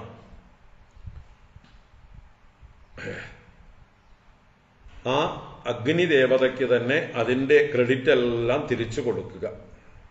അങ്ങാണ്, അഗ്നി ദേവതയാണ് എൻ്റെ വാക്കിനെ ഇതുവരയ്ക്കും പ്രവർത്തിപ്പിച്ചു കൊണ്ടിരുന്നത്. എല്ലാവരുടെയും വാക്കുകളെ പ്രവർത്തിപ്പിക്കുന്നത് അഗ്നി ദേവതയാണ്. ആ അഗ്നി ദേവതയ്ക്കായിക്കൊണ്ട് എൻ്റെ വാക്കിനെ ഞാൻ സമർപ്പിക്കുന്നു. എൻ്റെ വാക്കിന്ദ്രിയം അഗ്നിക്ക് ഞാൻ തിരിച്ചേൽപ്പിക്കുന്നു. എനിക്കിതിൻ്റെ ആവശ്യം കഴിഞ്ഞിരിക്കുന്നു. ഈ ജന്മം കൊണ്ട് ഞാൻ വാക്കിന്ദ്രിയം കൊണ്ട് ചെയ്യേണ്ടതെല്ലാം ചെയ്തു കഴിഞ്ഞിരിക്കുന്നു. ഇനി ഞാനത് ചുരുക്കി ചുരുക്കി ചുരുക്കി തീർത്തും എന്താ പറയുക, അതിൻ്റെ ആവശ്യമില്ലാത്തൊരു തലത്തിലേക്ക് ഉയരുകയാണ്. ഇതിൽ നിന്നെല്ലാം വ്യവഹാരങ്ങൾക്കെല്ലാം അതീതനായി തീരാൻ പോവുകയാണ്. ഇതിൻ്റെ ആവശ്യം കഴിഞ്ഞിരിക്കുന്നു. അപ്പോൾ ഇത് ആരാണോ അനുഗ്രഹിച്ച് തന്നത് ആ ശക്തിക്ക് തന്നെ ഞാനിത് തിരിച്ചേൽപ്പിക്കുന്നു. ഇതെൻ്റേതല്ല. ഇതെൻ്റെ ആവശ്യത്തിന് ഈശ്വരൻ അഗ്നിയുടെ രൂപത്തിൽ അതിദേവതയായി അനുഗ്രഹിച്ചു തന്നതാണ്. അത് തിരിച്ചവിടേക്ക് തന്നെ ഏൽപ്പിക്കുന്നു എന്ന് ഭാവനയാണ് ഇവിടെ. ഇതെല്ലാം ഇതൊരു മെഡിറ്റേഷനാണ്. നിരന്തരമായ ഭാവന കൊണ്ട് ആ അഗ്നി തത്വത്തിലേക്ക് നമ്മുടെ വാക്ക് എന്ന ഇന്ദ്രിയത്തെ സമർപ്പിക്കുക. കൂടുതൽ കൂടുതൽ സംസാരിക്കാതെ ആവുക, മൗനത്തിലേക്ക് തിരിച്ചു പോവുക. ഇതാണ് ആ ഒരു വാനപ്രസ്ഥ സന്യാസിമാർ അനുഷ്ഠിക്കേണ്ടത്. അതാണ് മുനിധർമ്മം എന്ന് പറയുന്നത് തന്നെ. മൗനം ആണ് മുനിയുടെ ധർമ്മം. പരമാവധി എന്താ പറയുക, വാക്കിന്റെ പ്രയോഗത്തെ ചുരുക്കുക. അപ്പോൾ ഒരു മടങ്ങിപ്പോക്കാണ്. എല്ലാം പാക്ക് ചെയ്ത് തിരിച്ചേൽപ്പിക്കേണ്ടവരെയൊക്കെ തിരിച്ചേൽപ്പിച്ച്, അല്ലെ, നമ്മളൊരു വാടക വീട് ഏറ്റെടുത്തു കഴിഞ്ഞാൽ ആ വാടക വീട്ടിലേക്ക് പലതും ആ വാടകക്കാരൻ തന്നെ, ആ വീട്ടു ഉടമസ്ഥൻ തന്നെ നമുക്ക് തന്നിട്ടുണ്ടാവും. ഫർണിച്ചറൊക്കെ ചിലപ്പോൾ തന്നിട്ടുണ്ടാവാം, പല ഫിറ്റിങ്സും തന്നിട്ടുണ്ടാവാം. അതെല്ലാം അദ്ദേഹത്തെ തന്നെ തിരിച്ചേൽപ്പിക്കണം. അങ്ങ് ഏൽപ്പിച്ചതായിട്ടുള്ള ഫർണിച്ചറുകൾ, അങ്ങ് ഏൽപ്പിച്ചതായിട്ടുള്ള ഫാന് അല്ലെങ്കിൽ ബൾബുകൾ, ട്യൂബ് ലൈറ്റുകൾ, ഗീസറുകൾ, അല്ലെങ്കിൽ എന്താ പറയുക ഇൻവെർട്ടർ, സോളാർ ഫിറ്റിങ്സ്, അങ്ങനെ എന്തൊക്കെയോ നമ്മുടെ സൗകര്യത്തിന് വേണ്ടി ആ വീട്ടുടമസ്ഥൻ നമുക്ക് വാടകയ്ക്ക് തരുമ്പോൾ നേരത്തെ തന്നെ അത്യാവശ്യം വേണ്ടതായിട്ടുള്ള എന്താ പറയുക ഇന്റീരിയറൊക്കെ ചെയ്തിരുന്നു, ഫർണിച്ചർ ആൻഡ് ഫിറ്റിങ്സ് ഒക്കെ ചെയ്തിരുന്നു. എല്ലാം തിരിച്ചേൽപ്പിക്കുക. ഞാൻ ഇവിടുന്ന് ഒഴിഞ്ഞു പോകാൻ പോവുകയാണ്, തയ്യാറെടുക്കുകയാണ്, ആവശ്യം കഴിഞ്ഞു, ഇവിടുത്തെ താമസം മതിയാക്കി ഞാൻ ഇനി വേറൊരു ദേശത്തേക്ക് പോവുകയാണെന്ന് വാടകക്കാരൻ വിട്ടുപോകുന്നത് പോലെ. ഇതൊരു തയ്യാറെടുപ്പാണ്. വേദനയില്ലാതെ തിരിച്ചു പോകാൻ, പീസ്ഫുൾ ആയിട്ടുള്ളൊരു റിട്രീറ്റ്. ശാന്തമായി നമ്മൾ അവനവനിലേക്ക് മടങ്ങുകയാണ്, വൈകുണ്ഠത്തിലേക്ക് മടങ്ങുകയാണ്. ആ മടക്കയാത്രയാണ് ഇവിടെ പറയുന്നത്. സ വക്തവ്യാം വാചം അഗ്നൗ ശില്പം കരൗ അപി ഇന്ദ്രേ. ശില്പം കരൗ അപി ഇന്ദ്രേ. ശില്പം എന്ന് പറഞ്ഞാൽ നമുക്ക് കരം കൊണ്ട് ചെയ്യുന്ന കരകൗശലങ്ങളെയാണ് ശില്പം എന്ന് പറയുന്നത്. ഇപ്പൊ അടിച്ചു വാരുന്നതും തുണി അലക്കുന്നതും പാചകം ചെയ്യുന്നതും ഒക്കെ ശില്പമാണ്. ശില്പം എന്ന് പറഞ്ഞാൽ ഏതെങ്കിലും എന്താ പറയുക സ്റ്റാച്യൂസ് ഉണ്ടാക്കലല്ല. ശില്പം കൊണ്ട് ഉദ്ദേശിക്കുന്നത് കൈകൊണ്ട് ചെയ്യുന്ന എല്ലാ പ്രവൃത്തികളും, കരങ്ങളാൽ ചെയ്യപ്പെടുന്ന എല്ലാം ശില്പമാണ്. ഏത് പ്രവൃത്തി കൈകൊണ്ട് ചെയ്യുന്നു അതൊക്കെ നമ്മുടെ കരകൗശലമാണ്. അതുപോലെ കരൗ, രണ്ട് കൈകളും, കൈകളെ കൊണ്ടാണ് ഈ പ്രവൃത്തി ചെയ്യുന്നത്. അപ്പൊ ചെയ്യാനുള്ള കഴിവിനെയും കരങ്ങളെയും ആ ഇന്ദ്രിയങ്ങളെയും ഇന്ദ്രേ, ഇന്ദ്രനാണ് ഈ കൈകളുടെ ദേവത. ഹസ്തയോരിന്ദ്രഃ എന്നൊക്കെ മുമ്പ് ഉപനിഷത്തുകളിലും അല്ലെങ്കിൽ നമ്മുടെ തൃതീയ സ്കന്ധത്തിലും ഒക്കെ നമ്മൾ പഠിച്ചിട്ടുണ്ട്. തൃതീയ സ്കന്ധത്തില് സൃഷ്ടിയുടെ ക്രമം പറഞ്ഞപ്പോൾ എങ്ങനെയാണോ ഇന്ദ്രനിൽ നിന്ന് ഈ കൈകളുണ്ടായത് അതൊക്കെ കപിലോപദേശത്തിലും പറഞ്ഞിട്ടുണ്ട്. അതിനു മുമ്പും തൃതീയ സ്കന്ധത്തിന്റെ ആരംഭത്തിലും ബ്രഹ്മാവിൽ നിന്ന് എങ്ങനെയാണ് സൃഷ്ടികളൊക്കെ ഉണ്ടാവുന്നത് അതിന് ആ പറയുന്ന സമയത്ത് അതിന് മുമ്പായിട്ട് വിരാട് പുരുഷന്റെ ഉൽപ്പത്തി പറഞ്ഞതായിട്ടുള്ള സമയത്തൊക്കെ പറഞ്ഞിട്ടുണ്ട്. അതൊക്കെ ഒന്ന് ഓർമ്മിക്കുക. അപ്പൊ വന്നത് ക്രമത്തിൽ തിരിച്ച് പോക്കാണ്, മടങ്ങിപ്പോക്കാണ്. നിങ്ങൾ അവസാനം വന്ന വഴികളെയാണ് ആദ്യം തരണം ചെയ്ത് തിരിച്ചു പോവുക, അല്ലേ? അല്ലാതെ നമ്മൾ വന്ന അവിടുന്നല്ല തിരിച്ചു പോവുക. എവിടെയാണോ എത്തിയിരിക്കുന്നത് അവിടുന്നാണ് തിരിച്ചു പോകേണ്ടത്. അപ്പോൾ അവസാനം കടന്നു വന്ന വഴികളിലൂടെ ആദ്യം കടന്നുപോയി നമ്മൾ ആദ്യം പുറപ്പെട്ടിടത്തേക്ക് അവസാനമാണ് ചെന്ന് ചേരുക. നിങ്ങളിപ്പോ സ്വന്തം വീട്ടിൽ നിന്ന് നിങ്ങൾ ഗുരുവായൂരിലേക്ക് എത്തി. ഇനി ഗുരുവായൂരിൽ നിന്ന് മടങ്ങിപ്പോകുമ്പോൾ വീട്ടിൽ നിന്നാണോ മടങ്ങിപ്പോവുക? അല്ല. ഗുരുവായൂരിന്ന് ഏത് വഴിക്കാണോ വീട്ടിലേക്ക് വീട്ടിൽ നിന്ന് ഗുരുവായൂരിലേക്ക് ഏത് വഴിക്കാണോ വന്നത് അവിടുന്ന് ഗുരുവായൂരിൽ നിന്ന് തിരിച്ച് അതേ വഴിക്ക് മടങ്ങിപ്പോണം. അതുപോലെ ഒരു മടക്ക യാത്രയാണിത്. അപ്പോൾ ഇന്ദ്രന്റെ അനുഗ്രഹമാണ് നമ്മുടെ കൈകൾക്ക് പ്രവർത്തിക്കുവാനുള്ള ശേഷി നൽകിയിരിക്കുന്നത്. ഭഗവാൻ ഇന്ദ്രൻ എന്ന ദേവൻ ആയിട്ടാണ്, ദേവതാരൂപത്തിലാണ് നമ്മളെ അനുഗ്രഹിച്ചിരിക്കുന്നത്. അതുകൊണ്ട് ഹസ്തയോർ ഇന്ദ്രഹ എന്ന് കൈകളുടെ ദേവൻ ഇന്ദ്രനാണ്. കാരണം ഏറ്റവും കൈക്കരുത്തുള്ള ദേവനുമാണ് ഇന്ദ്രൻ. 100 അശ്വമേധയാഗങ്ങൾ തുടർച്ചയായിട്ട് ചെയ്യണമെങ്കിൽ നല്ല കൈക്കരുത്ത് വേണം. ആ കൈക്കരുത്ത് തെളിയിച്ച ആളാണ് ഇന്ദ്രൻ. അപ്പോൾ ഇന്ദ്രന്റെ അനുഗ്രഹമാണ് നമ്മുടെ കൈകളുടെ ശക്തി. അതുകൊണ്ട് ശില്പവും കരവും ഇന്ദ്രനിലേക്കും, അതുപോലെ പദാനി ഗത്യ പദാനി, ഗതി എന്ന് പറഞ്ഞാൽ സഞ്ചരിക്കാനുള്ള സാമർഥ്യമാണ്. നമ്മുടെ കാലുകളുടെ പ്രവർത്തനമാണ് ഗതി. അതുപോലെ പദാനി, കാലുകളും. അതിപ്പോ മനുഷ്യൻ 2 കാലുകളാണ്, പാദൗ എന്ന് പറയാം. പദാനി എന്ന് പറഞ്ഞു. ചിലർക്ക് ഇനിയിപ്പോ 3 കാലോ 4 കാലോ ഉണ്ടെങ്കിലോ. മറ്റു ജന്തുക്കൾക്കൊക്കെ പല കാലുകളുണ്ട്. എന്നതുപോലെ ഇവിടെ പദാനി, കാലുകളെ എന്ന് ബഹുവചനം പറഞ്ഞു.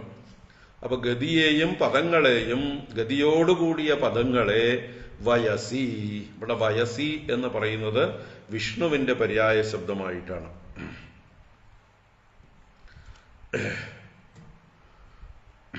വിഷ്ണുവാണ് ഇവിടെ എന്താ പറയുക വയസി എന്നുള്ള ശബ്ദം കൊണ്ട് ഉദ്ദേശിച്ചിരിക്കുന്നത്. ആ വിഷ്ണുവിലേക്കും സമർപ്പിക്കണം. കാരണം പാദയോഹോ വിഷ്ണുഹു എന്നാണ്. പാദങ്ങളുടെ ദേവത വിഷ്ണുവാണ്. ആരാണ്?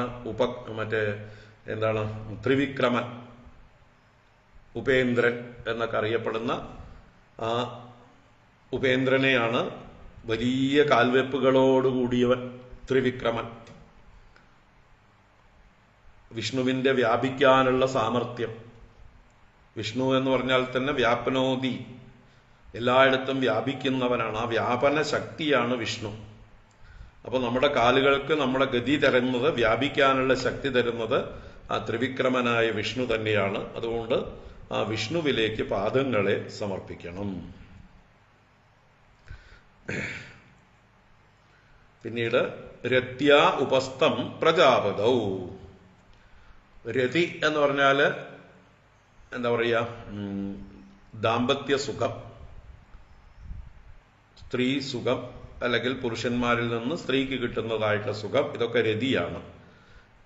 ഇതിന്റെ അവയവമാണ് ഉപസ്ഥം. അപ്പൊ ആ രതി എന്ന ആ ഒരു ക്രിയയോടുകൂടെ അതിന്റെ ഇന്ദ്രിയമായ ഉപസ്ഥത്തെ പ്രജാപതിയിലേക്ക് സമർപ്പിക്കണം. കാരണം പ്രജാപതിയുടെ ശക്തിയാണിത്. പ്രജാപതിയുടെ അനുഗ്രഹമാണ്, ശക്തിയാണ് നമ്മൾക്ക് ഉപസ്ഥം എന്ന ഇന്ദ്രിയത്തെയും അതിന് രതി നൽകുന്ന ആ ഒരു സാമർഥ്യവും എല്ലാം ലഭിച്ചിരിക്കുന്നത്. അപ്പോൾ ഇതെന്റേതല്ല, ഇത് പ്രജാപതിയുടേതാണ്. ആ പ്രജാപതിക്ക് ആ ശക്തിയെ, ആ ഉപകരണത്തെയൊക്കെ തിരിച്ചേൽപ്പിക്കുന്നതായിട്ടുള്ള പ്രതീതി. ഓരോന്നും അവരവരുടെ ആളുകളെ ഏൽപ്പിക്കുക. അങ്ങ് തന്നത് അങ്ങേക്ക് തന്നെ ഇരിക്കട്ടെ, അങ്ങ് തന്നത് അങ്ങേക്ക് തന്നെ ഇരിക്കട്ടെ എന്ന് പറഞ്ഞ് ഓരോരുത്തരെയും ഭാവന ചെയ്തുകൊണ്ട് ഇന്ദ്രനും വിഷ്ണുവിനും അതുപോലെ പ്രജാപതിക്കും എല്ലാം തിരിച്ച് അതാത് അവർ തന്നതായിട്ടുള്ള കഴിവുകളെ, ശക്തികളെ, ഇന്ദ്രിയങ്ങളെ തിരിച്ചേൽപ്പിക്കുന്നതായിട്ടുള്ള ഒരു ഭാവനയാണിത്. എന്തിനാണ്? ഏകാത്മ ബോധം സ്ഥിരമാകാൻ വേണ്ടിയിട്ടാണ്.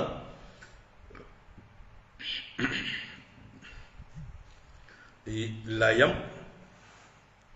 ധ്യാനമായിട്ട് മാറണം. ഇതൊരു ധ്യാനമാണ്.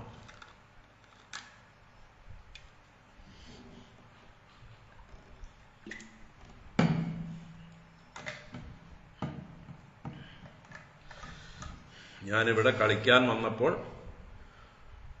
ഇവിടുന്ന് കണ്ട ആളുകളോട് പലരോടും പല കളിപ്പാട്ടങ്ങളുമൊക്കെ ഞാൻ കടം മേടിച്ച് കളിച്ചു. എൻ്റെ കളി കഴിഞ്ഞു, ആവശ്യം കഴിഞ്ഞു. ആ കളിപ്പാട്ടങ്ങളൊക്കെ തിരിച്ചേൽപ്പിച്ച് ഞാൻ എൻ്റെ പാട്ടിന് വന്ന പോലെ കൈയും വീശി തിരിച്ചു പോവുകയാണ്. മൃത്യൗപായും വിസർഗം ച യഥാസ്ഥാനം വിനിർദിശേത് ദിക്ഷു ശ്രോത്രം സനാദേന സ്പർശം അധ്യാത്മനിത്വചം. മൃത്യൗപായും വിസർഗം ച യഥാസ്ഥാനം വിനിർദിശേത് ദിക്ഷു ശ്രോത്രം സനാദേന സ്പർശം അധ്യാത്മനിത്വചം. മൃത്യൗ പായും വിസർഗം ച യഥാസ്ഥാനം വിനിർദിശേത്. അപ്പൊ പായു എന്നുള്ളത് വിസർജിക്കാനുള്ള ഇന്ദ്രിയമാണ്. വിസർഗം എന്നുള്ളത് വിസർജന പ്രക്രിയയാണ്, അത് ചെയ്യാനുള്ള കഴിവാണ്. പായു എന്ന ഇന്ദ്രിയവും വിസർജിക്കുവാനുള്ള ശേഷിയെയും അതിൻ്റെ ദേവതയായിട്ടുള്ള മൃത്യുവിന് സമർപ്പിക്കുക. മൃത്യുവാണ് ഇതിൻ്റെ അതിദേവൻ. നമ്മൾക്ക് വിസർജിക്കാനുള്ള ശേഷി നൽകുന്ന ദേവൻ ആരാന്ന് ചോദിച്ചാൽ മൃത്യു. മൃത്യുവിന്റെ അനുഗ്രഹം ഇല്ലെങ്കിൽ നമുക്ക് ഈ വിസർജ്യം സാധിക്കില്ല. അല്ലേ? മൃത്യുവാണ് ഈ ലോകത്തിലുള്ള സകല വിസർജ്യങ്ങളെയും അടിച്ചുകൂട്ടി നശിപ്പിച്ച് കളയുന്ന ആള്. എല്ലാ വേസ്റ്റ് ഡിസ്പോസലിന്റെയും ഹെഡ് മൃത്യുദേവനാണ്. ഈ ലോകത്തിലുള്ള സകല വേസ്റ്റും നശിപ്പിച്ച് കളയുന്നത്, ഡിസ്പോസ് ചെയ്യുന്ന ആളാണ് മൃത്യുദേവൻ. അദ്ദേഹം തന്നെയാണ് നമ്മുടെ ശരീരത്തിലെ വേസ്റ്റുകളെ മുഴുവൻ ഡിസ്പോസ് ചെയ്യുന്ന ഡിപ്പാർട്ട്മെന്റിന്റെ ഹെഡ്. അദ്ദേഹത്തിന്റെ അനുഗ്രഹം കൊണ്ടാണ്, മേൽനോട്ടം കൊണ്ടാണ് നമുക്ക് ഈ വേസ്റ്റ് ഡിസ്പോസൽ സാധിക്കുന്നത്. ഇപ്പൊ നമ്മുടെ വീടുകളിലൊക്കെ സിറ്റിയിലൊക്കെ അല്ലെ വേസ്റ്റുകൾ കൂട്ടിക്കൂട്ടി വെക്കും. കുടുംബശ്രീക്കാർ വന്ന് അത് സംഭരിച്ചു കൊണ്ടുപോകും. അല്ലെങ്കിൽ ഇത് എടുക്കാൻ വരുന്നതായിട്ടുള്ള ആളുകൾ മുനിസിപ്പാലിറ്റിക്കാരോ കോർപ്പറേഷൻകാരോ വന്ന് കളക്ട് ചെയ്ത് കൊണ്ടുപോകും. അവർ പോയില്ലെങ്കിലോ ഇത് വീട്ടിൽ കെട്ടിക്കിടന്ന് ചീഞ്ഞ് നാറും. അവർ വരണം. അവർ വന്നില്ലെങ്കിൽ ഇവിടെ തന്നെ കിടന്ന് ചീഞ്ഞ് നാറും. എന്നതുപോലെ നമ്മുടെ ഉള്ളിൽ നിന്ന് മൃത്യുദേവൻ ഇതിനെയൊക്കെ പുറത്തേക്ക് കൊണ്ടുപോയില്ലെങ്കിൽ, മൃത്യുവിന്റെ അനുഗ്രഹമില്ല എങ്കിൽ നമ്മുടെ ശരീരത്തിൽ ഈ മാലിന്യങ്ങളൊക്കെ അടിഞ്ഞുകൂടി നമ്മൾ മഹാരോഗികളായിട്ട് മാറും. എല്ലാ ചവറുകളും വേസ്റ്റുകളും നമ്മുടെ ഉള്ളിൽ തന്നെ നെഗറ്റീവായിട്ടുള്ള പല ഇഫക്റ്റുകൾ ഉണ്ടാക്കും. അപ്പൊ ഇവിടെ മൃത്യുവിന്റെ അനുഗ്രഹം കൊണ്ടാണ് നമ്മൾ വിസർജിക്കുന്നത് എന്ന് ഓർമ്മ വേണം. അതുകൊണ്ട് ഭക്ഷണം കഴിക്കുമ്പോഴും മൃത്യുവിനെ ഓർമ്മിക്കണം. മൃത്യുവിനായിക്കൊണ്ട് എന്ന് സങ്കല്പിച്ചുകൊണ്ടാവണം നമ്മൾ ഭക്ഷണം കഴിയുന്നത്. വെച്ചാൽ അദ്ദേഹത്തിന് ഈസി ഡിസ്പോസിബിൾ ആയിട്ടുള്ള കാര്യങ്ങളെ നമ്മൾ കഴിക്കാവൂ എന്നും കൂടിയാണ്. മൃത്യുദേവന് അധികം പണി കൊടുക്കരുത്, മൂപ്പര് കോപിക്കും. അപ്പൊ കോപിക്കാതിരിക്കാൻ ഈസി ഡിസ്പോസിബിൾ ആയിട്ടുള്ള, പെട്ടെന്ന് ദഹിച്ച് അലിഞ്ഞു ചേരുന്ന, അധികം വേസ്റ്റ് ഇല്ലാത്ത രീതിയിലുള്ളതായിട്ടുള്ള ഭക്ഷണങ്ങൾ, സാത്വിക ഭക്ഷണങ്ങൾ കഴിക്കാനായിട്ട് ശ്രമിക്കണം. അപ്പോഴേ മൃത്യുദേവൻ സന്തോഷിക്കുകയുള്ളൂ. അപ്പൊ പായു വിസർഗം ഇത് മൃത്യുവിലേക്ക് സമർപ്പിക്കണം. യഥാസ്ഥാനം വിനിർദ്ദേശേത്, യഥാസ്ഥാനത്തിലേക്ക് വിശേഷേണ നിർദ്ദേശിക്കണം എന്നാണ്. ഇത് സങ്കല്പമാണ്, ഭാവന കൊണ്ടാണ് നിർദ്ദേശിക്കുന്നത്, മെഡിറ്റേഷനാണ്. സനാദേന ശ്രോത്രം ദിക്ഷു. സനാദേന ശ്രോത്രം, ശ്രോത്രം ചെവി, ആ ചെവി എന്ന ഇന്ദ്രിയം, അധ്യാത്മ ഇന്ദ്രിയം, അതിന്റെ ശക്തിയാണ്. അതിലൂടെ നമ്മൾ കേൾക്കുന്നതാണ് നാദം, ശബ്ദം. അപ്പൊ ശബ്ദം കേൾക്കാനുള്ള കഴിവോടുകൂടിയ ചെവി എന്ന ഇന്ദ്രിയത്തെ ദിക്ഷു, ശ്രോത്രങ്ങളുടെ ദേവത ദിക്കാണ്. ശ്രോത്രങ്ങളുടെ ദേവത ദിഗ് ദേവതയാണ്. അപ്പൊ ദിഗ് ദേവതകൾക്ക് തിരിച്ചു കൊടുക്കുക. ദിക്ക് ദേവതകളുടെ അനുഗ്രഹമില്ലെങ്കിൽ നമുക്ക് ശ്രവണം സാധ്യമല്ല. അപ്പൊ ഇത്രയും കാലം നമ്മുടെ ശ്രവണമെല്ലാം നടന്നത് ദിഗ് ദേവതകളുടെ അനുഗ്രഹം കൊണ്ടാണ്.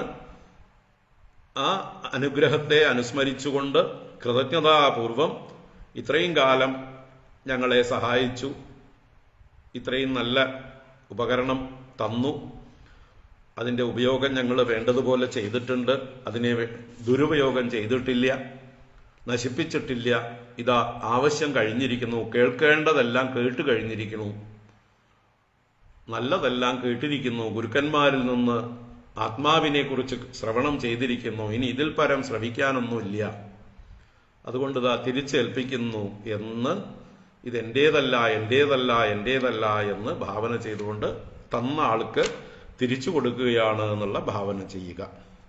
അതാണ് സനാദേന ശ്രോത്രം ദിക്ഷു, ദിക്കുകളിൽ സമർപ്പിക്കണം. ത്വചം സ്പർശം ച അധ്യാത്മനി,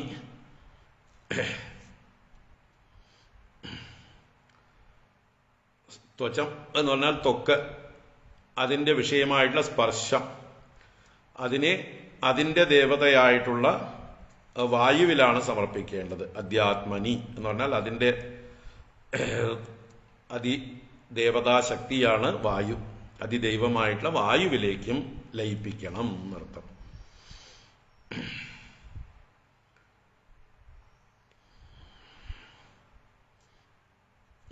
അപ്പൊ ത്വക്ക് നമ്മുടെ സ്പർശേന്ദ്രിയമാണ്. സ്പർശം എന്നുള്ളത് അതിൻ്റെ കഴിവാണ്, സ്പർശിക്കാനുള്ള കഴിവാണ് ത്വക്കിന്ദ്രിയത്തിന്റെ പ്രത്യേകത. ഇതാരിൽ നിന്ന് കിട്ടി?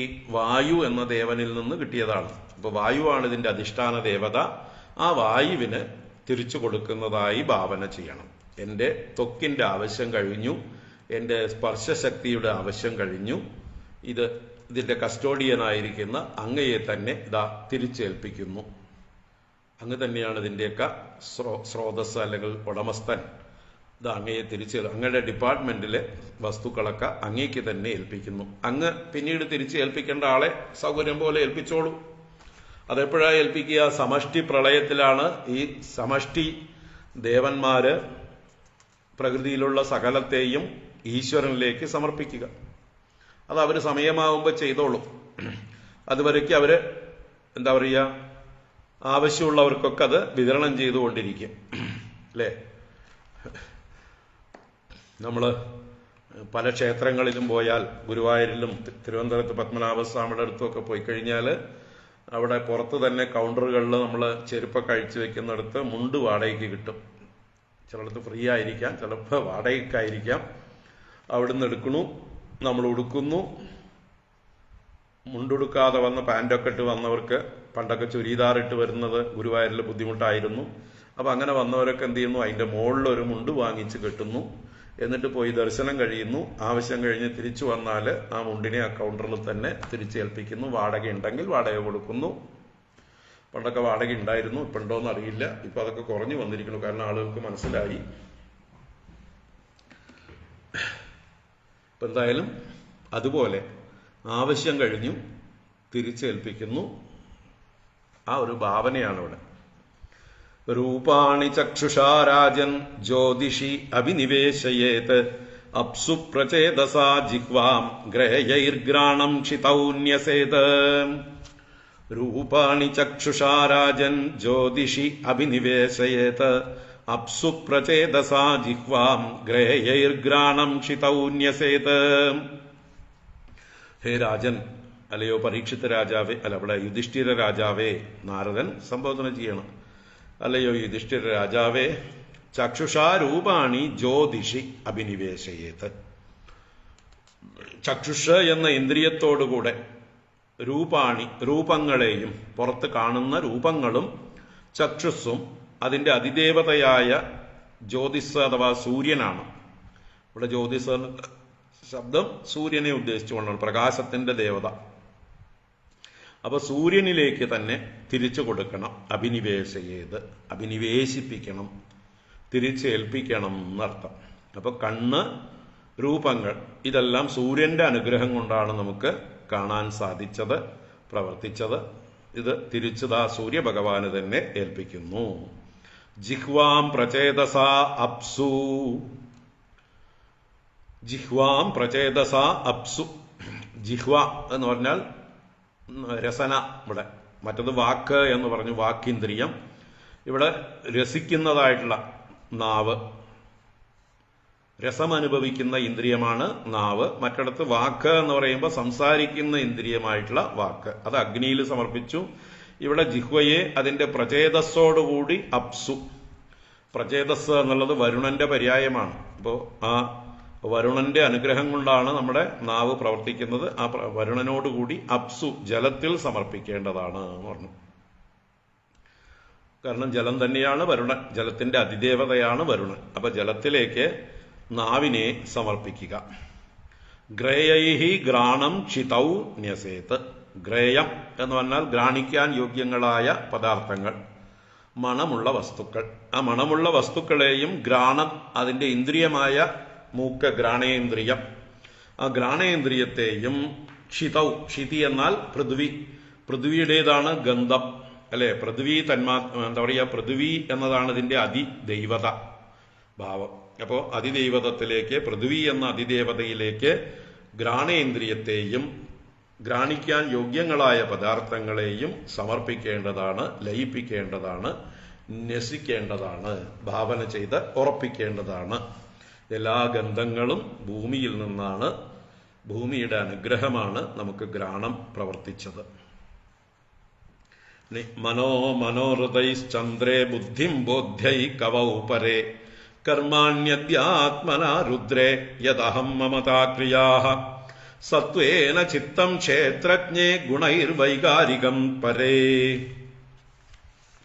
അന്ധക്കരണങ്ങൾ 4നെയും പറയാണ് 29ാമത്തെ ശ്ലോകത്തില്. മനോരഥൈശ്ചന്ദ്രേ, മനോരഥൈഹി സഹ മനഃ ചന്ദ്രേ ന്യസേത്. മനോരഥങ്ങളോടുകൂടിയ മനസ്സിനെ ചന്ദ്രനിലേക്ക് സമർപ്പിക്കൂ.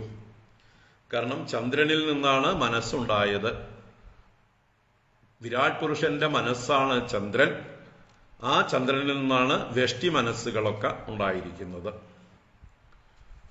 ചന്ദ്രമാ മനസോജാതഃ എന്ന് വിരാട് പുരുഷനെ കുറിച്ച് പറയും. വിരാട് പുരുഷന്റെ മനസ്സിൽ നിന്നാണ് ചന്ദ്രൻ ഉണ്ടായത്. നമ്മുടെ മനസ്സിന്റെ ദേവത ആരാണ്? മനസ്സോ ദേവത ചന്ദ്രമാ. മനസ്സിന്റെ ദേവത ചന്ദ്രമാവാകുന്നു. അപ്പോ ആ മനസ്സിന്റെ ദേവതയായ ചന്ദ്രനിലേക്ക് നമ്മുടെ മനോരഥങ്ങളോടുകൂടി, മനസ്സിലെ ചിന്തകളോടുകൂടി, വൃത്തികളോടുകൂടി മനസ്സിനെ ചന്ദ്രന് തിരിച്ചേൽപ്പിക്കുക. അങ്ങ് തന്ന അനുഗ്രഹം ഇതാ വേണ്ട പോലെ ഉപയോഗിച്ചു കഴിഞ്ഞിരിക്കുന്നു. ഇനി ഇതിന്റെ ആവശ്യം തോന്നുന്നില്ല. ഇതിനിയും കയ്യിൽ വെച്ചോണ്ടിരുന്നാല് വാസനകൾ വർദ്ധിച്ചു വരും, ദുരുപയോഗം കൂടും. അപ്പോൾ ആ വാസന കുറയാൻ വേണ്ടിയാണ്, ദുരുപയോഗം കുറയ്ക്കാൻ വേണ്ടിയിട്ടാണ്, തിരിച്ച് വേഗം പോകാൻ വേണ്ടി ഭാരങ്ങളൊക്കെ ഇറക്കി വെക്കുകയാണ്, തടസ്സങ്ങളൊക്കെ നീക്കുകയാണ്. ദാ പിടിച്ചോളൂ എന്ന് പറഞ്ഞ് ചന്ദ്രനിലേക്ക് മനസ്സിനെ സമർപ്പിക്കുക. ബോധ്യൈഹി ബുദ്ധിം പരേ കവൗ. ബോധ്യൈഹി അറിയപ്പെടേണ്ട, ബോധിക്കാൻ യോഗ്യങ്ങളായ വിഷയങ്ങളോടുകൂടിയ ബുദ്ധിയെ, പരേ കവൗ പരനായ കവിയിൽ, കവി ആരാണ്? ബ്രഹ്മദേവനാണ്.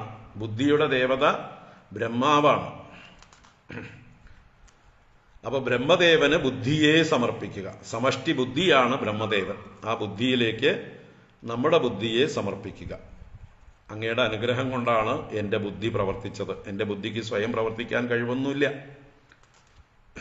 നമ്മൾ എവിടെ ചെന്നാലും പുതിയൊരു സാധനം കാണുമ്പോൾ അന്തം വിട്ട് നിൽക്കും, എന്താണിതെന്നറിയാതെ. അപ്പൊ അതിനെ ആരെങ്കിലുമൊക്കെ ഇൻട്രൊഡ്യൂസ് ചെയ്യണം, സഹായിക്കണം. ഇതിന്നതാണ്, ഇതിന്നതാണെന്ന്. അതൊക്കെ ബ്രഹ്മാവാണ്.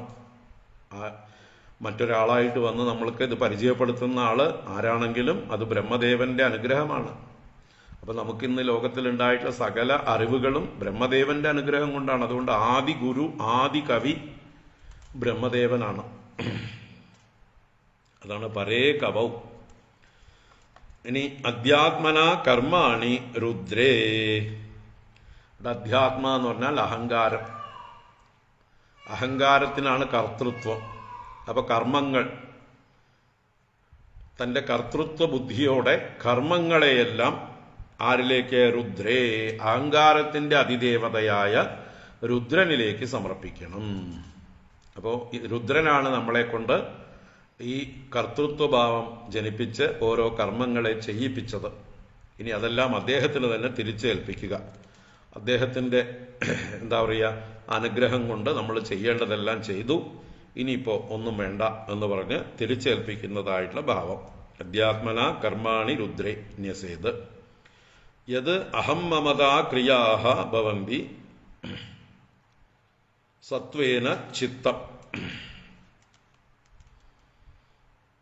യത് അഹം മമതാ ക്രിയാഹ, ഏതൊന്നിൽ നിന്നാണോ ഞാനെന്നും എന്റേതെന്നും അഹം മമത അങ്ങനെയുള്ള ക്രിയകൾ, അതിനനുസരിച്ച ക്രിയകൾ ഉണ്ടാകുന്നത് അത് സത്വഗുണകാര്യമായിട്ടുള്ള ചിത്തം, ആ ചിത്തമാണത്.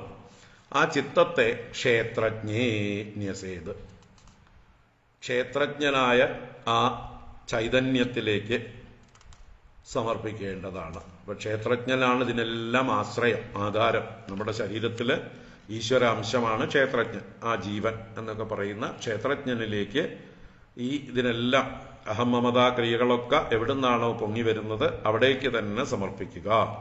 ഗുണൈഹി വൈകാരികം പരേന്യസേത്, ഗുണകാര്യങ്ങളായിരിക്കുന്ന ദേവന്മാരോടുകൂടെ വൈകാരികം എന്ന് പറഞ്ഞാൽ സാത്വികമായ അഹങ്കാരം. സാത്വിക അഹങ്കാരത്തിൽ നിന്നാണ് ഈ 4 അന്ധകരണങ്ങൾ ഉണ്ടായത്. അപ്പൊ ദേവതകളോടും അന്ധകരണങ്ങളോടും കൂടെ എവിടേക്ക് സമർപ്പിക്കണം? പരേന്യസേത്, അതിന്റെ പരമകാരണമായിട്ടുള്ള മഹത്തത്വത്തിലേക്ക് നസിക്കണം എന്നർത്ഥം.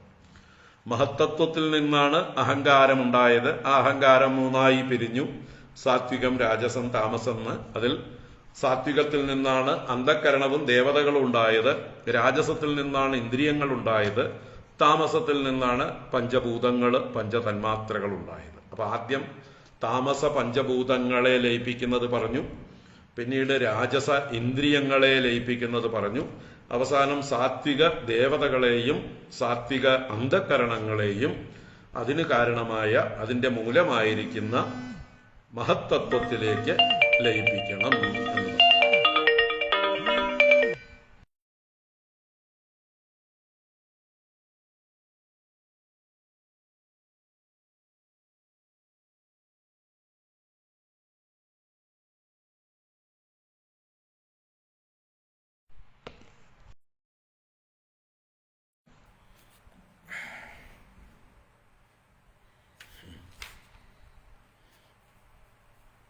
അപ്പൊ ഇങ്ങനെ അതാത് കാര്യങ്ങളെ തിരിച്ച് അതാത് കാരണങ്ങളിലേക്ക് ലയിപ്പിക്കണം എന്ന് പറഞ്ഞു. അപ്സു ക്ഷിതിം അപോ ജ്യോതിഷി അതോ വായൗ നഭസി അമും കൂടസ്ഥേ തച്ച മഹതി തദവ്യക്തേക്ഷരേ ച തദ്. അപ്സു ക്ഷിതിം, ക്ഷിതിം അപ്സു, ക്ഷിതി എന്നാൽ പഞ്ചഭൂതങ്ങളിൽ അവസാനം ഉണ്ടായതായിട്ടുള്ള പൃഥ്വി. ആ പൃഥ്വീഭൂതത്തെ അപ്സു, അതിന്റെ കാരണമായ ജലത്തിലേക്ക്, ജലത്തിൽ നിന്നാണ് പൃഥ്വി ഉണ്ടായത്. അപ്പൊ അപ്സു, ജലത്തിലേക്കും.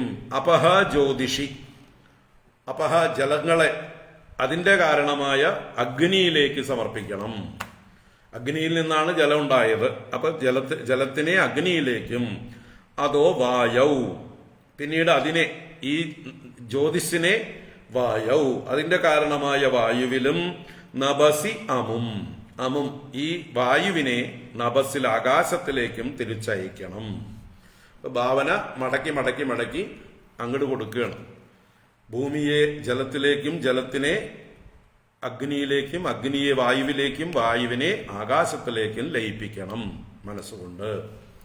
പിന്നെയോ തച്ച കൂടസ്ഥേ തത് മഹതി തച്ച അവ്യക്തേ തത് അക്ഷരേ ന്യസേത്. അപ്പൊ ആ ആകാശത്തെ, കൂടസ്ഥെ, കൂടസ്ഥനായിരിക്കുന്ന തത്വത്തിൽ, മഹത്തത്വത്തിൽ എന്നർത്ഥം. അല്ലെങ്കിൽ താമസാഹങ്കാരമായിരിക്കുന്ന കൂടസ്ഥനിലേക്കും. കൂടസ്ഥൻ ക്ഷേത്രജ്ഞൻ തന്നെയാണ്. അപ്പൊ തത് മഹതി, അതിനെ മഹത്തത്വത്തിലേക്കും. കൂടസ്ഥനെ മഹത്തത്വത്തിലേക്കും. തച്ച അവ്യക്തയെ, മഹത്തത്വത്തിനെ അതിനും കാരണമായിരിക്കുന്ന അവ്യക്തത്തിലേക്കും. തത് അക്ഷരേ, അതിനെ അക്ഷരമായ നാശരഹിതമായിട്ടുള്ള അക്ഷര ബ്രഹ്മത്തിലേക്കും നയിക്കണം. ന്യസേത്. അപ്പോ സൃഷ്ടിയിൽ എങ്ങനെയാണോ ക്രമത്തിലുണ്ടായത് അതിനെ വിപരീത ക്രമത്തില് തിരിച്ചയക്കുന്നതിനെയാണ് ഇവിടെ മെഡിറ്റേഷനായിട്ട് നിരന്തരം ഭാവന ചെയ്യാൻ പറയുന്നത്. ഇത്യക്ഷരതയാത്മാനം ചിന്മാത്രമവശേഷിതം ജ്ഞാത്വാദ്വയോദ വിരമേത ദഗ്ധയോ നിരിവാനലഃ. ഇതി അക്ഷരതയാ ആത്മാനം ചിന്മാത്രം അവശേഷിതം ജ്ഞാത്വാ അദ്വയോദ വിരമേത് ദഗ്ധയോ നിരിവാനലഃ. ഇതി ഇപ്രകാരം ധ്യാനിച്ച് ധ്യാനിച്ച് ധ്യാനിച്ച് അവശേഷിതം ചിന്മാത്രം ആത്മാനം. എല്ലാറ്റിനെയും തിരിച്ചയച്ചു കഴിഞ്ഞാൽ പിന്നെ എന്തവശേഷിക്കും? ചിന്മാത്രം ആത്മാനം. മനോബുദ്ധി അഹങ്കാര ചിത്താനി നാഹം നച ശ്രോത്ര ജിഹ്വേ നച ഘ്രാണനേത്രേ നച വ്യോമഭൂമിർ ന തേജോ ന വായു എല്ലാം തിരിച്ചയച്ചു. പിന്നെയോ ചിദാനന്ദരൂപ ശിവോഹം ശിവോഹം, ചിദാനന്ദരൂപ ശിവോഹം ശിവോഹം.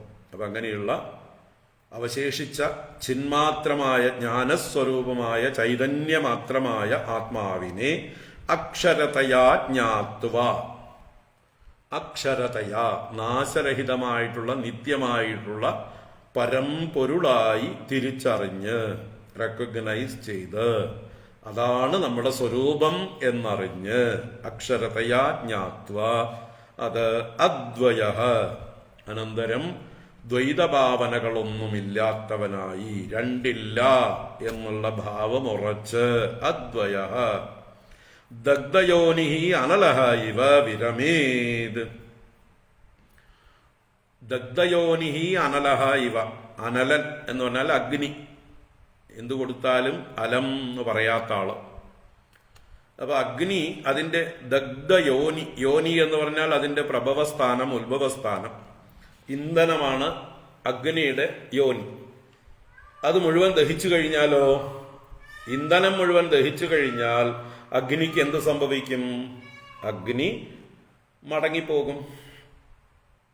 അതിന് കത്തിക്കാൻ ഇന്ധനമില്ലാത്തത് കൊണ്ട് അത് അതിന്റെ സൂക്ഷ്മരൂപത്തിലേക്ക് മടങ്ങി വിലയം പ്രാപിക്കും. അതുപോലെ ഇവിടെ നമ്മൾക്ക് ഈ എന്താ പറയുക, നമ്മളെ വാസനകളാണ് ഇന്ധന രൂപത്തില് ഈ ജീവഭാവത്തെ നിലനിർത്തിക്കൊണ്ടിരിക്കുന്നത്.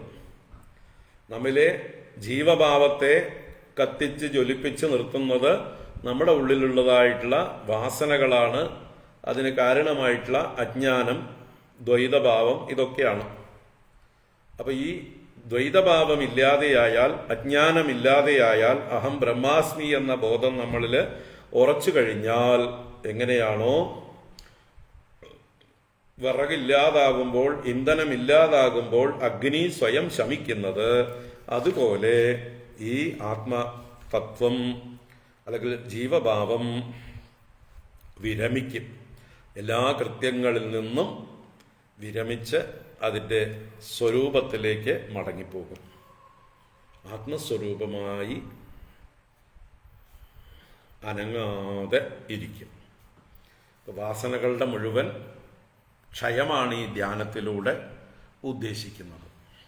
വാസനാക്ഷയമാണ് ഈ സപ്തമസ്കന്ധത്തിലെ വിഷയം. ആ തിരിച്ചുപോക്ക് എങ്ങനെയാണ് വാസനകളെ മുഴുവൻ ദഹിപ്പിച്ച്, ഇന്ധനങ്ങളെ മുഴുവൻ ദഹിപ്പിച്ച് അഗ്നി അതിൻ്റെ സ്രോതസ്സിലേക്ക് മടങ്ങുന്നത്, അതുപോലെ നമുക്കും നമ്മുടെ സ്വരൂപം അക്ഷരം, ആ അക്ഷരത്തിലേക്ക് മടങ്ങി ഇനിയൊരു കർമ്മങ്ങളില്ലാത്തൊരവസ്ഥയിലേക്ക് വിരമിക്കുന്നു. അങ്ങനെ വിരമിക്കണം എന്ന് പറഞ്ഞുകൊണ്ട് ഈ അധ്യായം അവസാനിക്കുകയാണ്. ഇത് ഇനി തുടർന്നു പോകുന്നുണ്ട്. സന്യാസാശ്രമമാണ് ഇനി 13-ാം അധ്യായത്തിൽ വർണ്ണിക്കാൻ പോകുന്നത്. നമുക്ക് നാളെ നോക്കാം. ഇവിടെ സമർപ്പിക്കുകയാണ്. ഹരി ഓം. ഇതി ശ്രീമദ് ഭാഗവതേ മഹാപുരാണേ പാരമഹംസ്യാം സംഹിതായാം സപ്തമസ്കന്ധേ ബ്രഹ്മചാരി വാനപ്രസ്ഥധർമാദി നിരൂപണം നാമ 12-ഓധ്യായഃ. സർവത്ര ഗോവിന്ദനാമ സങ്കീർത്തനം. ഗോവിന്ദ ഗോവിന്ദ. നാരായണാഖില ഗുരോ ഭഗവൻ നമസ്തേ. നാരായണാഖില ഗുരോ ഭഗവൻ നമസ്തേ. നാരായണാഖില ഗുരോ ഭഗവൻ നമസ്തേ. നാളെ നോക്കാം ബാക്കി. ഓം. ഹരി ഓം. ഹരി ഓം. എല്ലാവർക്കും ഒരിക്കൽ കൂടെ ഹാപ്പി ന്യൂ ഇയർ. ഇന്ന് ശുഭരാത്രി, സുഖനിദ്ര. ഹരി ഓം. ഹരി ഓം. നാരായണ.